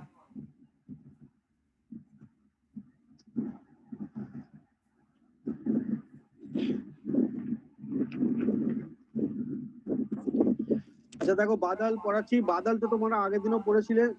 বাদল is a cloud storage, nothing that, আর কিছু নয় সেটা। ক্লাউড মিন হচ্ছে মেঘ, আর এখানে বাদল স্ট্যান্ডস ফর, হিন্দিতে তোমরা জানো মেঘ। তো বাদল আমাদের দেশীয় নাম, অ্যাকচুয়ালি অল ওভার ওয়ার্ল্ডে ক্লাউড স্টোরেজ নামে এটা খুবই খ্যাত, এবং বাদলটা মিনিস্ট্রি অফ এইচআরডি ডেভেলপ করা হয়েছে, আর আইসিটি এটা ক্লাউড স্টোরেজের নাম দিয়ে দিয়েছে। এটা আমি প্রথমে পুরোনো একটা জায়গাতে বলেছি, আইআইটি দিল্লি এটাকে কোঅর্ডিনেট করে, কোথাও একটা বলেছিলাম নিশ্চয়ই, এখানে ছিল পুরোনো ব্যাপারে। এই যে বাদল কোথায় পড়ালাম একটু আগে,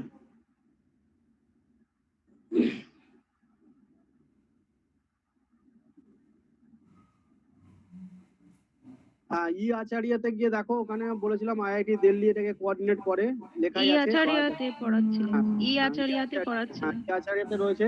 তো সেখানে দেখো আইআইটি দিল্লির কথা বলেছিলাম। তো এই ক্লাউড স্টোরেজটা কিছু নয়, তোমরা সেখানে বুঝে নিয়েছো যে ক্লাউড স্টোরেজটা কি।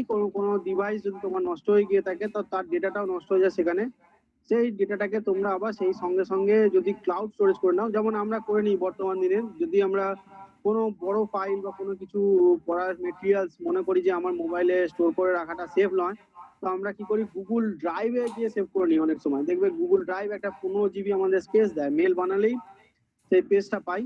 তো সেটা একটা ক্লাউড স্টোরেজ, সেখানে গিয়ে রেখে দিলে সারা জীবন থেকে যাবে, কোনোদিন নষ্ট হবে না। কারো কোনো ফটো যদি মনে হয় যে আমার এই ফটোটা তো সারা জীবন লাগবে, এটা তো আমি আপ টু যতদিন থাকবো ততদিন এই পিকচারটা আমার কাছে সবথেকে গুরুত্বপূর্ণ মেমোরাইজ করে রাখার জন্য, তো গুগল ফটোজকে ইউজ করি।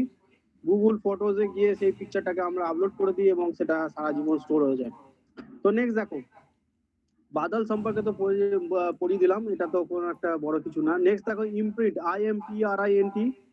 তো impacting research innovation and technology, এটা নতুন ভাবে শুরু হচ্ছে। আগের দিন যারা ছিল 14টা পড়েছিল, তার মধ্যে এটা কমপ্লিট হয়ে গেল, তারপরে একদম নতুন ভাবে হচ্ছে। প্রত্যেকেই ভালোভাবে বুঝবে, যারা আগের দিনও ছিলে বা যারা ছিলে না, প্রত্যেকেই বুঝে নাও, নতুন ভাবে চালু হচ্ছে।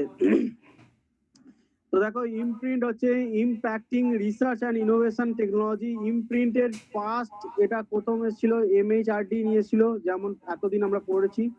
আচ্ছা pan IIT, pan IIT stands for means যত আইআইটি আছে সব প্যান আইআইটি। প্যান ইন্ডিয়া মানে হচ্ছে, আমি তোমাদের বলে দিই, প্যান ইন্ডিয়া মানে গোটা ভারতবর্ষে যদি প্যান স্টাম্প প্যান স্টাম্পসটা যেখানেই থাকবে সেখানেই মানে হচ্ছে সমগ্রভাবে বোঝায়, সমগ্র। যদি কোনো শব্দের আগে প্যান লেখা থাকে, pan India, pan west Bengal, তো স্ট্যান্ডস ফর গোটা ওয়েস্ট বেঙ্গল, গোটা ইন্ডিয়া। তো প্যান আইআইটি মিনস হচ্ছে প্যান আইআইটি স্ট্যান্ডস ফর গোটা আইআইটি, যত আইআইটি আছে। আর হচ্ছে IISc joint initiative address major scientist and engineering challenges in India, mass address and champion to enable, empower, embolden national inclusive growth, self reliance. Self reliance মানে হচ্ছে এখানে হচ্ছে স্বয়ং নির্ভর। Self reliance, reliance stands for নির্ভরতা, অর্থাৎ স্বয়ং নির্ভর, self Reliance. The Nobel Initiative will be two-folded mandate and aimed at developing new engineering education policy, creating roadmap, pursue engineering challenges, imprint providing overarching vision to guides research into area that are predominantly socially relevant. আচ্ছা দেখো এখানে ব্যাপারটা বুঝিয়ে দিই, তোমরা অনেকে হয়তো বুঝতে পারছো না। এটা হচ্ছে আমাদের দেশের ইঞ্জিনিয়ারিং সেক্টরকে তুলে ধরার জন্য মেন ফাংশন হচ্ছে এটা ইমপ্রিন্টের কাজ। তো ইমপ্রিন্টের কি কি কাজ থাকে, রোড ম্যাপ তৈরি করে। যেখানে ধরো আমি একটা কথা বলছি, ধরো আমি আমাদের দেশের নর্থের দিকে যত যাবে সেখানে তোমাদের রাস্তার কানেক্টিভিটি আস্তে আস্তে দেখবে খুবই খারাপ হয়ে গেছে, কেননা সেখানে সম্পূর্ণটাই হচ্ছে যে ব্যাপারটা দেশের মধ্যে থাকা অবস্ট্রাকচারের জন্য, অর্থাৎ পাহাড় পর্বত এই সমস্ত থাকার জন্য। তো রোড সেখানে কানেক্টিভিটিটা খুবই খারাপ। তো এখানে কি করা হয়, রোড ম্যাপ তৈরি করা হয় যে কোন রাস্তার মাধ্যমে গিয়ে আমরা সেই রাস্তাটাকে সহজে দুটো জাংশনের সঙ্গে কানেক্ট করতে পারবো। অর্থাৎ যদি আমি মনে করি জম্মুর সাথে কাশ্মীরকে যুক্ত হবে, তো মাঝখানে অনেক বড় বড় পাহাড় পড়ে, তো সেখানে টানেল বানানো হচ্ছে, অর্থাৎ খুব সহজে সেই টানেলের মধ্যে দিয়ে যাওয়া যাবে। টানেলটা বানানোর ক্ষেত্রে সুবিধা কি, যে এটা বরফের সময় বা বৃষ্টির সময় কোনোভাবে জ্যাম হবে না, অর্থাৎ অনেক সময় পাথর ল্যান্ডস্লাইড হয়ে গিয়ে আমাদের রাস্তা আটকে যায়। তো মেনলি এটা রোড ম্যাপ তৈরি করে ইঞ্জিনিয়ারিং চ্যালেঞ্জেসকে কিভাবে মোকাবিলা করা যায়। আমাদের দেশের যে সমস্ত ইঞ্জিনিয়ারিং চ্যালেঞ্জেস রয়েছে যেখানে ডিজাইন বানানো শক্ত, অর্থাৎ আমি একটা জায়গার আমাদের উদাহরণ দিই, আমাদের সাউথের একটা স্টেট আছে, সেখানে থেকে একটা এক্সপ্রেস ট্রেন সমুদ্রের ওপর একটা গোটা বড় ব্রিজের ওপর দিয়ে যায়, টোটালটাই সমুদ্রের ওপর। সেটাও একটা ইঞ্জিনিয়ারিং চ্যালেঞ্জেস। তোমরা হয়তো রেল নেটওয়ার্ক আমাদের ইন্ডিয়ার যদি কোনো ভিডিও দেখে থাকো, তো সেখানে ইঞ্জিনিয়ারিং চ্যালেঞ্জটা দেখানো হয়।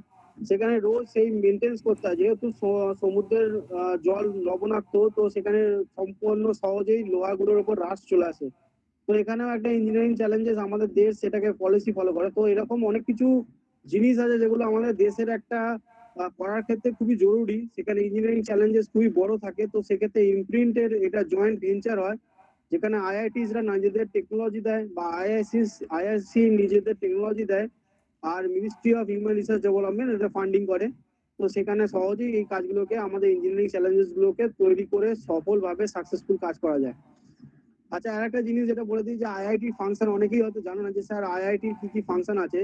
আমাদের কোভিড-19 সময় একটা সময় দেখা গেছে যে আমাদের ভেন্টিলেটরের খুবই শর্টেজ হয়ে গিয়েছিল। তো আমাদের আইআইটি কি করেছিল, খুব সহজ উপলব্ধ ভেন্টিলেটর তৈরি করে দিয়েছিল। আবার ডিআরডিওর অনেকেই জানো না যে ডিআরডিও শুধুমাত্র ডিফেন্সের কাজ করে, কিন্তু আমি তোমাদের বলে দিই ডিআরডিও কোভিড-19 জন্য মেডিসিনও তৈরি করে ফেলেছে, যেটা খেলেই সম্পূর্ণভাবে কোভিড মুক্ত হয়ে যাবে, বা কোভিড যদি অ্যাক্টিভলি তাকে ধরা পড়ে সেখানে সেই মেডিসিনটা খেলে তার সেখানে কোভিড থেকে নিজেকে বাঁচিয়ে নিতে পারবে। তো এগুলো আমাদের যে সমস্ত রিসার্চ অর্গানাইজেশন আছে সেখানে শুধু তাদের প্রজেক্ট গুলো একটাই থাকে না, অনেক রকম প্রজেক্ট থাকে যেগুলো ধীরে ধীরে আমরা স্যার বলছি ডিআরডিও ফুল ফর্মটা কি sir? Defence research DRDO organisation, defence research development organisation, DRDO stands for. আচ্ছা নেক্সট দেখো সাকসাত, এটা হচ্ছে educational portal, one stop educational portal, আমি লিখে দিচ্ছি সাকসাত।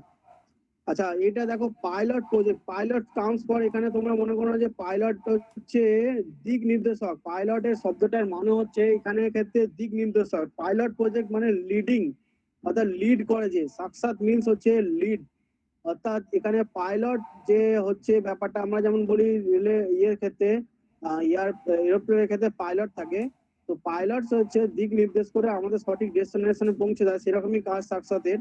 এটা হচ্ছে একটা a one-stop educational portal launched in October 30, 2006. এটাই দেখো খুবই গুরুত্বপূর্ণ, এই জিনিসটা প্রত্যেকে নোট করো যে এটা সব থেকে পুরনো একটা এডুকেশনাল পোর্টাল মিনস মনে কিন্তু হায়ার এডুকেশনের অডিও ভিজুয়াল সিস্টেম সেই সময় তৈরি হয়নি। এটা তোমরা যখন পুরনো ক্লাস পড়েছিলে আমি বুঝিয়ে দিয়েছিলাম যে অডিও ভিজুয়াল জিনিসটা ধীরে ধীরে ডেভেলপ হয়েছে। 2016 কিন্তু অডিও ভিজুয়াল সিস্টেম ডেভেলপ হয়নি। আমরা সেই সময় শুধু পড়তে পারতাম, গিয়ে ওয়ান ওয়ে কমিউনিকেশন ছিল, নিজেদের কিছু ডেটা দিতে পারতাম না। তো পোর্টাল স্ট্যান্ডস ফর একটা ওয়েবসাইট বা কোনো কিছু বানানো হয়েছিল 2006 বানানো হয়েছিল। এটা সবাই নোট করবে, ওয়ান স্টপ এডুকেশনাল পোর্টাল প্রথমভাবে সাক্ষাৎ আমাদের leading one stop educational system এনেছিল 2006 গভর্নমেন্ট অফ ইন্ডিয়া। তো এটা কি করছে প্রেসিডেন্ট সেই সময়কার, আচ্ছা সেই সময়কার প্রেসিডেন্টের নাম কারো মনে আছে? 2016 সময় প্রেসিডেন্টের নাম যতদূর সম্ভব আমার মনে পড়ছে যে আমাদের যে missile man APJ Abdul Kalam মনে হচ্ছে সেই সময় ছিলেন, বা আমি যদি ভুল হয়ে থাকি অন্য কোনো হবে, কিন্তু আমার মনে হয় ইনিশিয়েটিভটা প্রেসিডেন্ট অফ ইন্ডিয়া যখন নাম এসছে তখন এটা আমাদের মিসাইল ম্যান আমরা যাকে চিনি এপিজে আব্দুল কালাম, খুবই সব থেকে বড় সায়েন্টিস্ট আমাদের দেশের। তো তিনি এই সময় এই ব্যাপারটাকে ইনিশিয়েটিভ নিয়েছিলেন বলে সেই সময়কার প্রেসিডেন্ট অফ ইন্ডিয়ার লাইফ লং এর ইনিশিয়েটিভের জন্য এটা প্রথমবার এসেছিল 2016 আমাদের সময়। তো learning learning for studies teachers those employment pursuit knowledge free of cost them, অর্থাৎ সেই সময় যে সমস্ত যাদের ওয়েবসাইট বা যাদের কাছে ইন্টারনেট ব্যবহারের সুবিধা থাকতো তারা সেই সমস্ত স্টুডেন্টরা এই সমস্ত জিনিস সার্চ করতে পারতো। টিচাররা এখানে নিজেদের নলেজকে গেইন করার জন্য আবার এখানে কাজ করতে পারতো, অর্থাৎ টিচারদেরও পড়তে হয়, টিচারদেরও জানতে হয়, টিচাররা সবকিছু জানে তা নয়। তো সেখানে টিচারদেরও নিজেদের নলেজ গেইন করার জন্য সাক্ষাৎকে ইউজ করেছে। His content development tasks of Sakshat was looked after connected advisory committee CAC, দেখো CAC মানে হচ্ছে কন্টেন্ট অ্যাডভাইজারি কমিটি, এটা স্ট্যান্ডার্ড ফুল ফর্ম আছে একটা কন্টেন্ট অ্যাডভাইজারি কমিটি, আমাদের দেশের কমিটি একটা representative which is constituted representative from educational institute like IGNOUs একটা আমাদের দেশে খুবই গুরুত্বপূর্ণ ইউনিভার্সিটি। এটা দিল্লি বেস ইউনিভার্সিটি, দিল্লিতেও ইউনিভার্সিটি, দিল্লি বেস ইউনিভার্সিটি ছিল কেন্দ্রীয় বিদ্যালয় সাংথানও ছিল, সাংথান একটা কেভিএস আমাদের দেশে সেও ছিল এখানে ইনিশিয়েটিভের সঙ্গে নবোদয়া বিদ্যালয় সাংথানে, এটা এনভিএসও ছিল নবোদয় বিদ্যালয়। আচ্ছা তারপরে দেখো আরো অন্যান্য কারা কারা ছিল, national institute of open schooling NIOS ছিল, national council for educational research and training NCERT ছিল। তো এই একাডেমিক গুলোর নামগুলো এগুলো এই কারণেই দিয়ে দিয়েছি, যদি কোনো কারণে একটা কোশ্চেন আসে, ধরো এরকম একটা কোশ্চেন আসে যে সাক্ষাৎ কত সালে ইনিশিয়েটিভ করা ছিল আর এটার গুরুত্বপূর্ণ ভূমিকা কে নিয়েছিল, তো প্রথমে অ্যান্সার হয়ে যাবে 2006 ইনিশিয়েটিভ নেওয়া হয়েছিল অক্টোবর 30 আর প্রেসিডেন্ট অফ ইন্ডিয়া ইনিশিয়েটিভ নেওয়া হয়েছিল। আচ্ছা এর মধ্যে কিছু কিছু সময় কোশ্চেন জিততে পারে যে সাক্ষাতে যারা যারা অ্যাক্টিভলি ভূমিকা নিয়েছিল, কোন কোন ইউনিভার্সিটি, কোন কোন কেন্দ্রীয় বিদ্যালয়, তো তোমাদের মনে রাখতে হবে এই নামগুলো। ইগনু ছিল, দিল্লি ইউনিভার্সিটি ছিল, কেন্দ্রীয় বিদ্যালয় সাংথান ছিল, আচ্ছা কেন্দ্রীয় বিদ্যালয় ছিল, তার সঙ্গে নবোদয় বিদ্যালয় ছিল আর NCERT ছিল। এরা সমস্ত কিছু এরা একসঙ্গে কাজ করেছিল। দেখতেই পাচ্ছ তখন একটা পোর্টাল বানানো কতটা টাফ ছিল, তার জন্য এতগুলো ইউনিভার্সিটিকে একসঙ্গে জয়েন্টলি কাজ করতে হয়েছে। আর এটা NGO ফান্ডিংও ছিল, NGO এখানে নিজের নিজের কিছু কিছু ফিল্ড এডুকেশন কাজ করেছে। NGO দেখা যাচ্ছে, NGO মানে হচ্ছে নন গভর্নমেন্ট অর্গানাইজেশন, অর্থাৎ গভর্নমেন্ট প্লাস NGO দুটোই একসঙ্গে কাজ করেছে। তো দেখো এটা ভিশন টু স্কেল আপ সাক্ষাৎ is the cater learning needs more than 50 crore people through the proposed scheme national mission of educational through information and communication technology। তো সাক্ষাৎকে পরে 50 কোটি লোককে পৌঁছে দেওয়ার লক্ষ্যমাত্রা রাখা হয়েছিল। তখনকার দিনে national mission and educational information technology এর দায়িত্ব নিয়েছিল।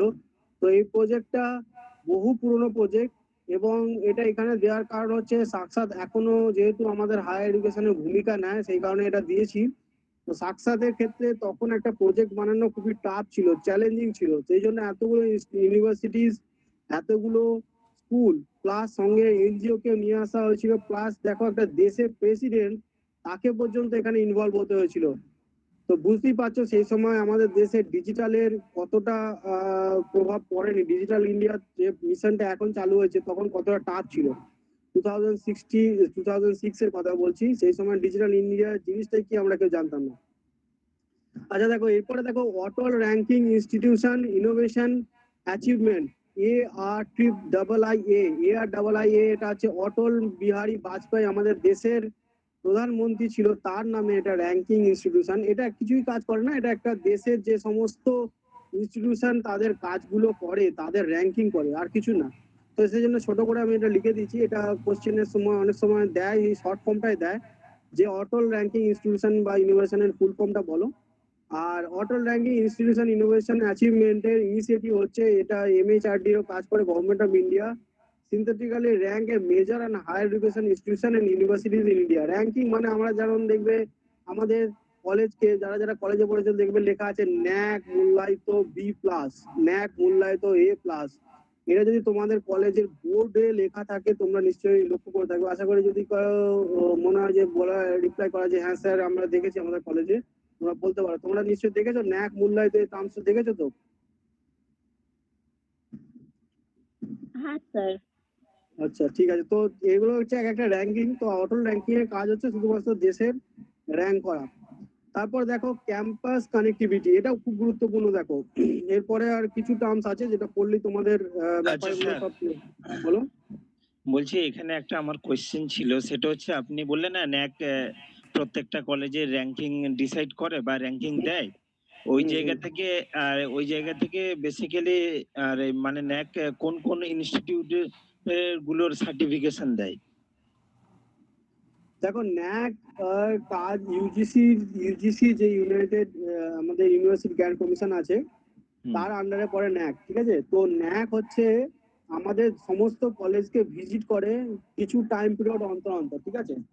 বিভিন্ন কলেজে যায়, তাদের একটা টিম যায়, তো সেখানে গিয়ে তারা সেই কলেজের কিছু বেসিক প্যারামিটার্স থাকে, যেমন ধরো সেখানে এডুকেশন সিস্টেমের ডিজিটাল সিস্টেমটা কতটা অ্যাক্টিভ, টিচার্স কতগুলো রয়েছে, একটা পার স্টুডেন্ট কিছু কতজন স্টুডেন্ট রয়েছে, সে সমস্ত কিছু কিছু প্যারামিটার্সকে সে নির্বাচন করে একটা নাম্বার দেয়।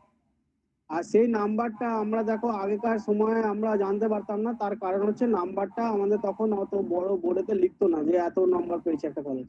কিন্তু তারপরে গ্রেডুয়েশন সিস্টেম আসার পর গ্রেডুয়েশনটা লেখা খুব সহজ হয়। যেমন আমরা কেউ একটা যদি মাধ্যমিক স্টুডেন্টের এখন রেজাল্ট দেখি, যদি দেখবে যে 80 থেকে 89 বা 90 পর্যন্ত A+ দেওয়া হয়েছে, 90 থেকে 100-র মধ্যে পেলে ডাবল A দেওয়া হয়েছে। তো এরকম একটা গ্রেডুয়েশন সিস্টেম চালু করেছে ন্যাক। তো সেখান থেকে আমাদের ক্যাম্পাসের যে ফেসিলিটিস আছে তার উপর নির্বাচন করে দেওয়া হয়। এটা দেশভর সমস্ত ইউনিভার্সিটি বলছি, সমস্ত কলেজেসকে দেওয়া হয়।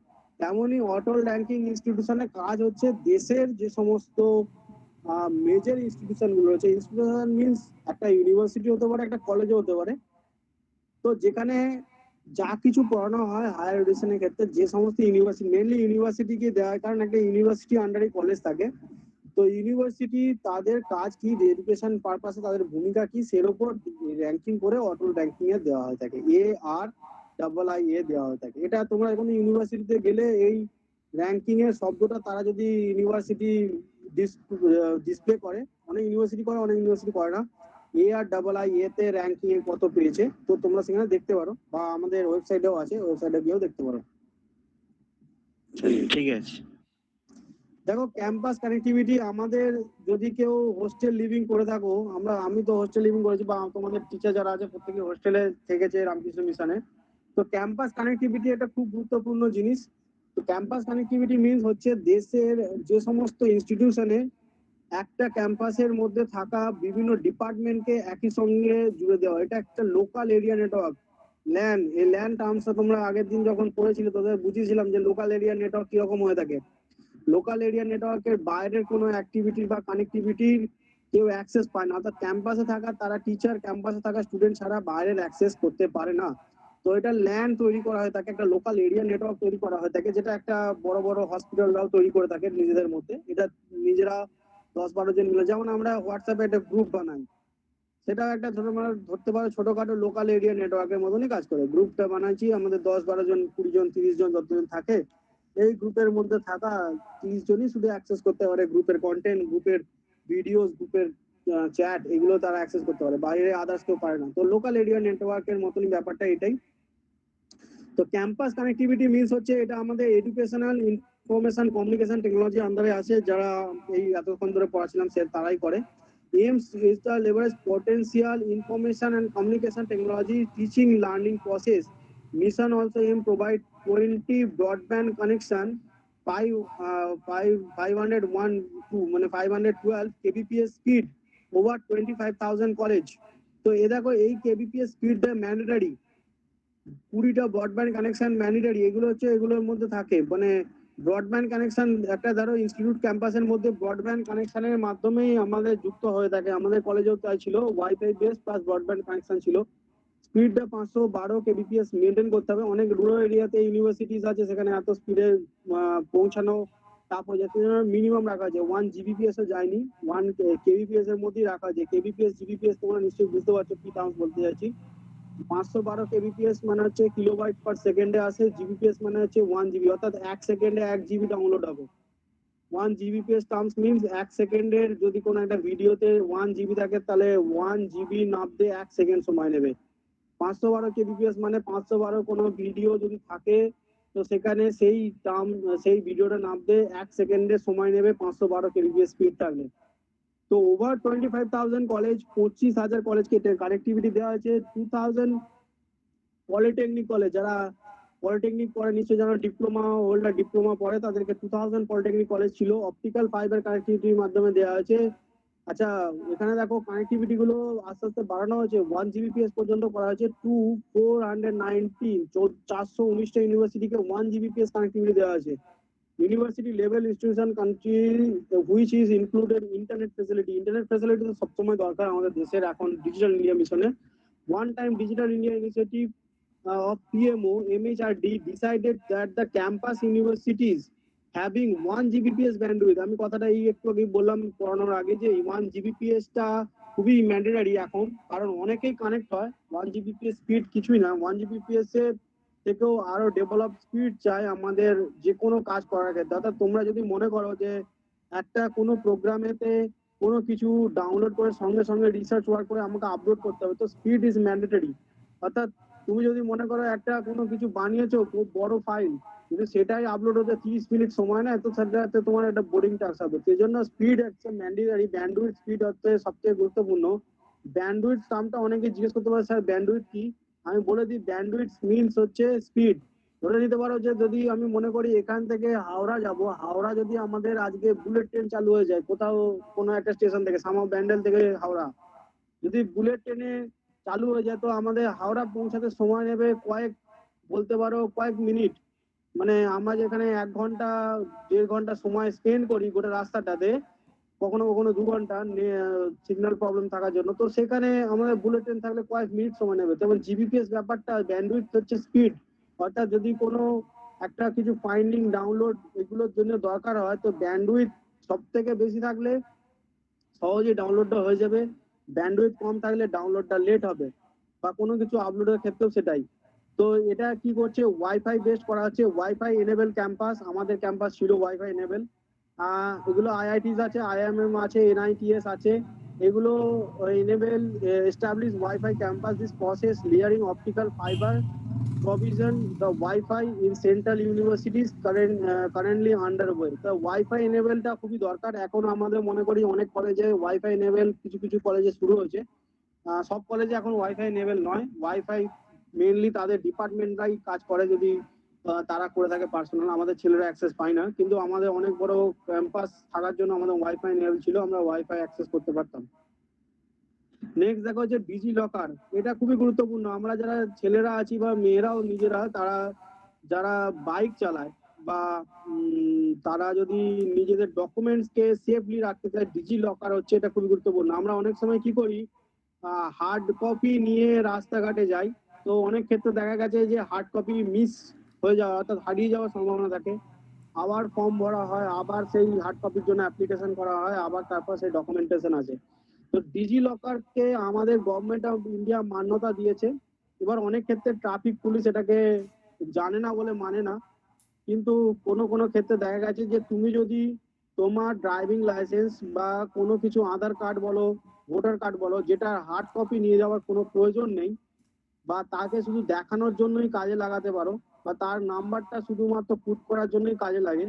তো ডিজিটাল লকার হচ্ছে একটা সেফ প্ল্যাটফর্ম, যেখানে তোমরা কি করবে, নিজেদের যে সমস্ত আইডি আছে সম্পূর্ণভাবে আপলোড করে দিতে পারবে আইডি গুলোকে স্ক্যান করে, এবং সেটাকে নিয়ে চলে যাবে মোবাইলে। হার্ড কপি নিয়ে যাওয়ার দরকার নেই, বা এই আইডি গুলোকে ক্যারি করারও দরকার নেই। যেমন অনেক ক্ষেত্রে দেখা যাচ্ছে আমরা যারা বাইক রাইডার, তারা কি করে, এই ডিজি লকারের আইডি দেখিয়ে আমাদের ড্রাইভিং লাইসেন্স শো করি, আমাদের গাড়ির আরসি শো করি, বা ইন্স্যুরেন্স শো করি, এগুলো ডিজি লকারেই রাখা থাকে। তো অর্থাৎ একটা জিনিস এখানে তোমরা নোট করো, ডিজি লকারে কত এমবির পিকচার আপলোড করা যায়। তো এটা অনেক সময় কোশ্চেন পড়ে, এখানে আমি এটা লিখতে মিস করে গেছি, লিখে রাখো 10 এমবি, 10 এমবির পিকচার আপলোড করা যায়। যারা এই ক্লাসটা শুনছো লিখে নাও যে 10 এমবির পিকচার আপলোড করে রাখা যায় বা স্ক্যান করে রাখা যায় ডিজি লকারে। তো ডিজিটাল লকার হচ্ছে এটা একটা platform that's a verification documents and certification digital way, eliminating using physical document. Physical means আমি বললাম hard copy. Indian citizen who sign up DigiLocker account get and decide cloud storage, এটাও একটা cloud storage. দেখো এই বাদলের মতন এটা function. DigiLocker মানে তোমাদের এই লকারটা, মানে তোমরা টার্মস অফ বুঝতে পারছো, একটা সেফ স্টোরেজ। তো এটা ক্লাউড স্টোরেজ, তোমার একটা গুরুত্বপূর্ণ আইডি কে তুমি রাখতে চাইছো, তো সেটা একটা লকার বেসডই হবে নিশ্চয়ই। যেহেতু আমরা যেমন লকারে কি রাখি, আমাদের নিজেদের সব থেকে গুরুত্বপূর্ণ অর্নামেন্টস বা কোনো কিছু নিশ্চয়ই সেফলি রাখার জন্য লকারে রাখি, যাতে সেটা চুরি না হয়ে যায়। তো ডিজি লকার হচ্ছে ভারত সরকারের নিজস্ব ক্লাউড স্টোরেজ, যেটা থেকে ডেটা লিক হওয়ার সম্ভাবনা খুবই কম। তো এখানে আমরা কি কি রাখি, আধার রাখতে পারি, ভোটার আইডি রাখতে পারি, ড্রাইভিং লাইসেন্স রাখতে পারি, স্কুল সার্টিফিকেট পর্যন্ত রাখতে পারি। দেখো খুব সুন্দর জিনিস করেছে এটা আমাদের সিটিজেনদের জন্য। তার সঙ্গে দেখো সাইন আপ ফেসিলিটিস আছে।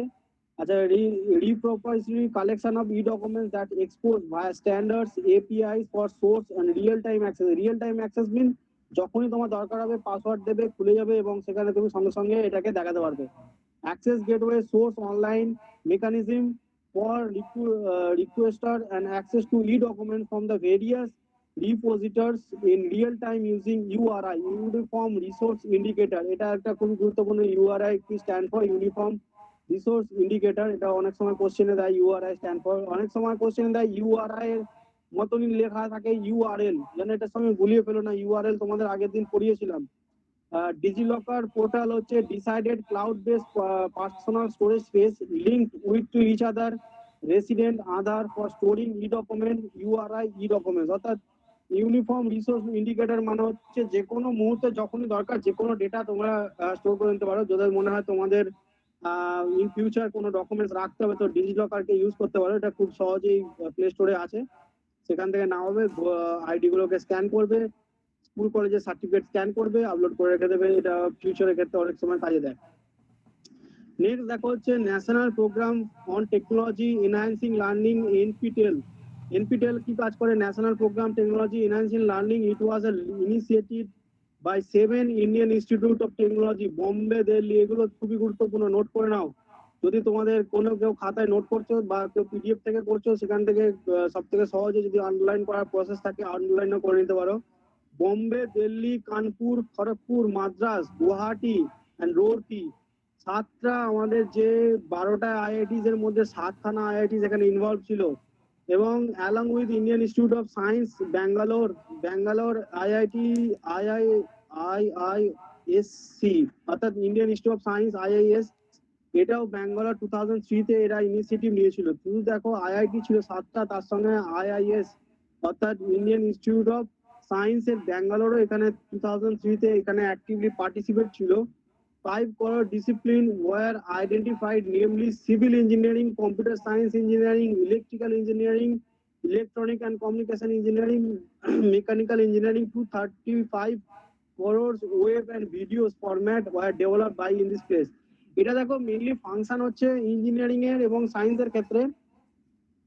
এটা 2003 প্রজেক্ট ছিল। 2003-তে এটা কানেক্টিভিটি শুরু করেছিল তাদের মধ্যে NPTEL, অর্থাৎ NPTEL এটা ফাংশনটা বহু পুরনো, তোমরা রিসেন্ট ফাংশনের সঙ্গে এটা যেন ম্যাচ করে ফেলো না।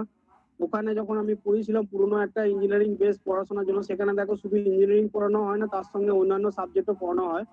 তো এটা only for engineering and electronics, অর্থাৎ যেগুলো ট্রেড বেস লার্নিং, অর্থাৎ যত আরো কম্পিউটার সায়েন্স, মেকানিক্যাল, তারপর সিভিল, যেগুলো আমরা ট্রেড বেস লার্নিং জানি, যেগুলো দিয়ে আমরা বলতে পারি core of subject of engineering trade base, সেগুলো আমরা এখান থেকে শিখতে পারতাম। এখানে ভিডিওস আছে, video game, web, sorry video game নয়, ভিডিও ফরম্যাট আছে, ওয়েবে সমস্ত কিছু আছে, 235 কোর্সেস আছে, 235টা কোর্সকে এখানে নিয়ে আসা হয়েছে, ঠিক আছে। তো নাথিং দ্যাট, এগুলো তোমরা পুরোনো জিনিসই পড়ছো, মানে একই রকম জিনিস অনেকগুলো ইউনিভার্সিটি মিলে মিলে যখন যাদের প্রয়োজন, যেটা নিড পড়েছে সেরকম বানিয়ে নিয়েছে। আচ্ছা, একটা জিনিস বলে রাখি, ইন ফিউচার দেখবে এই জিনিসগুলো আস্তে আস্তে শর্ট ফর্ম হয়ে গেছে, অর্থাৎ একই জিনিসকে অনেকগুলো প্রোগ্রাম চালানোর ফলে এত হাই এডুকেশনে এত ইনিশিয়েটিভ চলে এসেছে যে ইন ফিউচার আমার মনে হয় যে এগুলোকে সব জয়েন করিয়ে দেবে, মার্জ করিয়ে দেবে। তো দেখা যাক ফিউচারে নিশ্চয়ই মার্জ হয়ে যাবে, অনেকগুলো একসঙ্গে ইনিশিয়েটিভ একসঙ্গে একই ছাদের তলায় চলে আসবে। তো এখন পর্যন্ত মার্জ হয়নি বলে তোমরা পড়ছো। নেক্সট দেখো ইপিজি পাঠশালা, এটা একটা পাঠশালা মানে জানো আমরা পুরোনো দিনের টার্মস, পাঠশালা মানে যেখানে পড়ার জায়গা।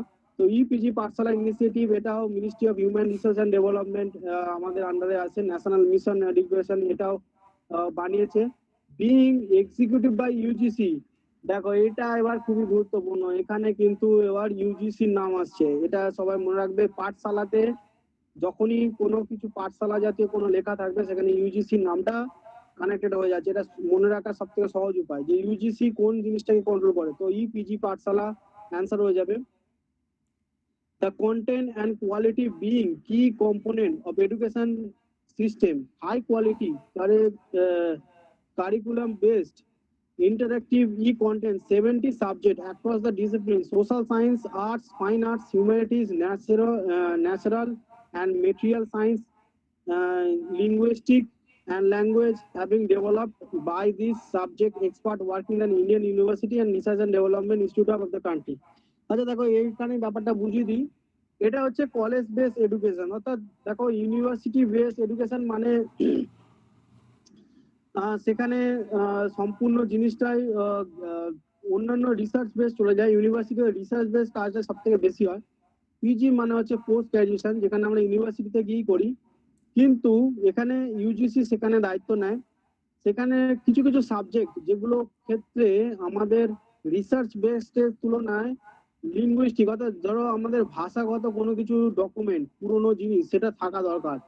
তো এমন 70টা সাবজেক্টকে বাছা হয়েছে যেখানে রিসার্চ কম, ডকুমেন্টেশন বেশি থাকে। অর্থাৎ ধরে নাও একটা কোনো কেউ বাংলা নিয়ে রিসার্চ করছে, বাংলার কোনো সাবজেক্ট নিয়ে, সেখানে একটা পুঁথি পুরোনো দিনের পুঁথির সব থেকে গুরুত্বপূর্ণ ভূমিকা থাকে। তো সেই পুঁথিটার পিকচারাইজ কপি এই সমস্ত পাঠশালাতে রাখা থাকে। এটা আমি যদি বোঝাতে পারলাম তোমরা নিশ্চয়ই বুঝতে পেরেছো। যদি ধরো কেউ একজন হিউম্যানিটিস নিয়ে পড়ছে, তো সবার প্রথম হিউম্যানিটিস যিনি লিখেছিলেন সেই টেক্সট বুকটার ওপর, সেই টেক্সট বুকের হার্ড কপি অনেক সময় অ্যাভেলেবেল হয় না, অনেক পুরনো বই আছে যেগুলো আমরা এখনো কিনতে পারি না, পাই না, মার্কেট থেকে চলে গেছে। তো তার কপি যদি কোনো লাইব্রেরিতে থাকে সেটার একটা স্ক্যান ফরম্যাট সেখানে দেওয়া থাকে, এখান থেকে আমরা ডাউনলোড করে পড়তে পারি অ্যাজ এ পিডিএফ ফরম্যাট। তো এইগুলোর জন্যই এই পাঠশালাটা বা ইপিজি পাঠশালাটা রাখা হয়েছে, যেখানে ইউজিসি আমাদের গুরুত্বপূর্ণ ভূমিকা বহন করে। এরপরে দেখো এসওএস টুলস, এটা হচ্ছে software based tools. Tools means যে কোনো জিনিস জানো, যখনই টুলস টার্মসটা আসবে যে কোনো কিছু, তো আমরা যদি মনে করি যে টুলস টার্মসটা যেখানেই পড়ি না কেন সেখানে একটা কিছু মেকানিক্যাল কাজের ক্ষেত্রে বলা হয়। সফটওয়্যারের ক্ষেত্রে সফটওয়্যার একটা মেকানিক্যাল প্রসেস, কম্পিউটারের ক্ষেত্রে মেকানিক্যাল কাজ করি আমরা, সেখানে নিজেদের হাতের কাজ করতে হয়, নিজেদেরকে সফটওয়্যার উপর কাজ করতে হয়। তো মেকানিক্যাল কাজের ক্ষেত্রে একটা সফটওয়্যার লাগে। তো এসওএস টুলস এর কাজ কি দেখো, software and simulation packages are useful tools for analyze system and solving problem by student of science, social science, engineering, management and related discipline. এর আগে একটা সফটওয়্যারের উপর আমি পড়েছিলাম, যেখানে আমাদের সফটওয়্যার পুরনো যে সমস্ত কোম্পানি থেকে কিনতে হতো সেটাকে নিজেদের দেশে বানানোর চেষ্টা করা হয়েছে, সেটা পড়েছিলাম। এখানে সফটওয়্যারের কাজটা অন্যরকম, ভালো করে বুঝে নাও প্রত্যেকে। সফটওয়্যার এখানে কাজটা হচ্ছে, যদি তোমার কোনো কিছু অ্যানালাইজ করতে, সিস্টেম প্রবলেম সলভ করতে সফটওয়্যারের প্রয়োজন হয়, সায়েন্স সাবজেক্ট হোক, সোশ্যাল সায়েন্স হোক, ইঞ্জিনিয়ারিং ম্যানেজমেন্ট হোক, বা ওরকমই কোনো কিছু ডিসিপ্লিনে, সেখানে এই টুলস গুলোকে কাজে লাগানো হয়। এখানে সফটওয়্যারের যে আমাদের আগে ডিপেন্ডেন্সি ছিল সেটার কথা নয়, এখানে টুলস গুলো কোন কোন সফটওয়্যারের ক্ষেত্রে কাজে লাগে। ধরো আমি একটা কথা বলছি, কারো একটা সিভিলে ব্রিজ বানানোর জন্য একটা সফটওয়্যার দরকার, কিন্তু ব্রিজের স্ট্রাকচারটা কিরকম বানাবে সেটা তার আইডিয়াতে আসে না, বা আইডিয়া এলেও সেই ডিজাইনটা সে ফুলফিল করতে পারছে না তার কপিতে। তো সফটওয়্যার কি করবে, তাকে একটা ইনস্ট্রাকশন দিয়ে দেবে, সফটওয়্যার সেটা অনুযায়ী তার স্ট্রাকচারটা তৈরি করে দেবে। মানে কোন প্রজেক্টের ক্ষেত্রে কোনটা কাজে লাগে সেটা একটা স্ট্রাকচারাল যে প্রবলেম আসে সেগুলোতে এটা কাজ করে দেয় এই টুলস গুলো। Many commercial software packages are available for the above, but many of the software packages are quite costly. এটাও দেখো কস্টলি কতটা বলা হয়েছে, সত্যি তাই কস্টলি, আমাদের লাইসেন্স কিনতে হয়। বুঝতেই পারো যে একটা এমএস ওয়ার্ড এর 1 বছরের লাইসেন্স অনেক টাকা দাম। অনেকে সেটা ক্র্যাক ভার্সন ইউজ করে না, পরে বলে জানতে পারে না, কিন্তু ক্র্যাক ভার্সন যারা ইউজ করে, যারা কিনে ইউজ করে সেফলি ইউজের জন্য, তো সেক্ষেত্রে লাইসেন্সের অনেক টাকা চার্জ করে। তো এগুলো আপডেট মেনটেনেন্সের জন্য একটা সময় ফিস দিতে হয়। ধরো একটা যেমন আমরা ধরি অনেক সময় দেখবে প্লে স্টোরেতে অনেক অ্যাপ আছে আমরা একটা আপডেট করতে, যেটা ফ্রি অফ কস্ট পাই, যেহেতু প্লে স্টোর ফ্রি বলে। কিন্তু ইন ফিউচার ধরো আমাদের একটা এমন সিচুয়েশন হলো যে গুগলই 90% তাদের টোটাল যে বিশ্বের মধ্যে ব্যবসা খুলে ফেলেছে, তখন প্লে স্টোর থেকে একটা অ্যাপ নামাতে গেলে আমাদের পয়সা দিতে হবে, অর্থাৎ কিনতে হবে। সেই সময় এখনই কিনতে হয়, অনেক গেম আছে যেগুলো পয়সা দিয়ে কিনতে হয়, অনেক সফটওয়্যার আছে যেগুলো পয়সা দিয়ে কিনতে হয়, বা অনেক ফ্রি জিনিস আছে সেগুলোকে আবার আপডেট করতে গেলে পয়সা দিতে হয়।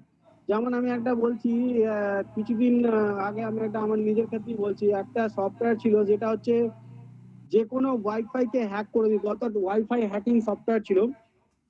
এটা কিসের জন্য দরকার হয়েছিল, আমার ধরো কোথাও কোথাও গেছি যেখানে দেখছি ওয়াইফাই আছে তার পাসওয়ার্ড জানি না, অথচ ডেটা কানেক্টিভিটি আমার সেখানে নেই, অর্থাৎ ডেটা ফুরিয়ে গেছে বা ডেটা সেখানে রিচ হয়নি, কিন্তু ওয়াইফাই আছে সেই ইনস্টিটিউশনটা। বা সেখানে মোবাইলের অনেক সময় জ্যামার লাগানো থাকে, আমি যেখানে গেছিলাম মোবাইল জ্যামার লাগানো থাকে। জ্যামার মিনস যেখানে নেটওয়ার্কে সেই ইনস্টিটিউশন বা সেই প্রতিষ্ঠানে আর সেখানে মোবাইল নেটওয়ার্কই কাজ করে না, অর্থাৎ এতটাই হাই সিকিউরিটি থাকে যে কোনো মোবাইল নেটওয়ার্ক সেখানে কাজ করে না। তো সেখানে একটা ওয়াইফাই কানেক্টিভিটি অবশ্যই দরকার তোমার কিছু ফাইন্ড করার জন্য। তো সেই সমস্ত ক্ষেত্রে ওয়াইফাই হ্যাকিং এর সফটওয়্যার অনেক সময় থাকে, যেটা কিছু কিছু ওয়াইফাই কে তারা হ্যাক করে দেয়, যেগুলো খুব লো কনফিগারেশনের পাসওয়ার্ড দেওয়া থাকে সেটা, সেক্ষেত্রে তো যখন আমি সেটাকে খুঁজি আপগ্রেড করতে চাই, তো তখন বলে যে এই আপগ্রেডেড ভার্সনটা নেওয়ার জন্য একটা চার্জ দিতে হবে। তো যে কোনো লাইসেন্স এন্ড আপডেট মেনটেনেন্সের জন্য আমাদের পয়সা দিতে হয় যে কোনো টুলস এর ক্ষেত্রে।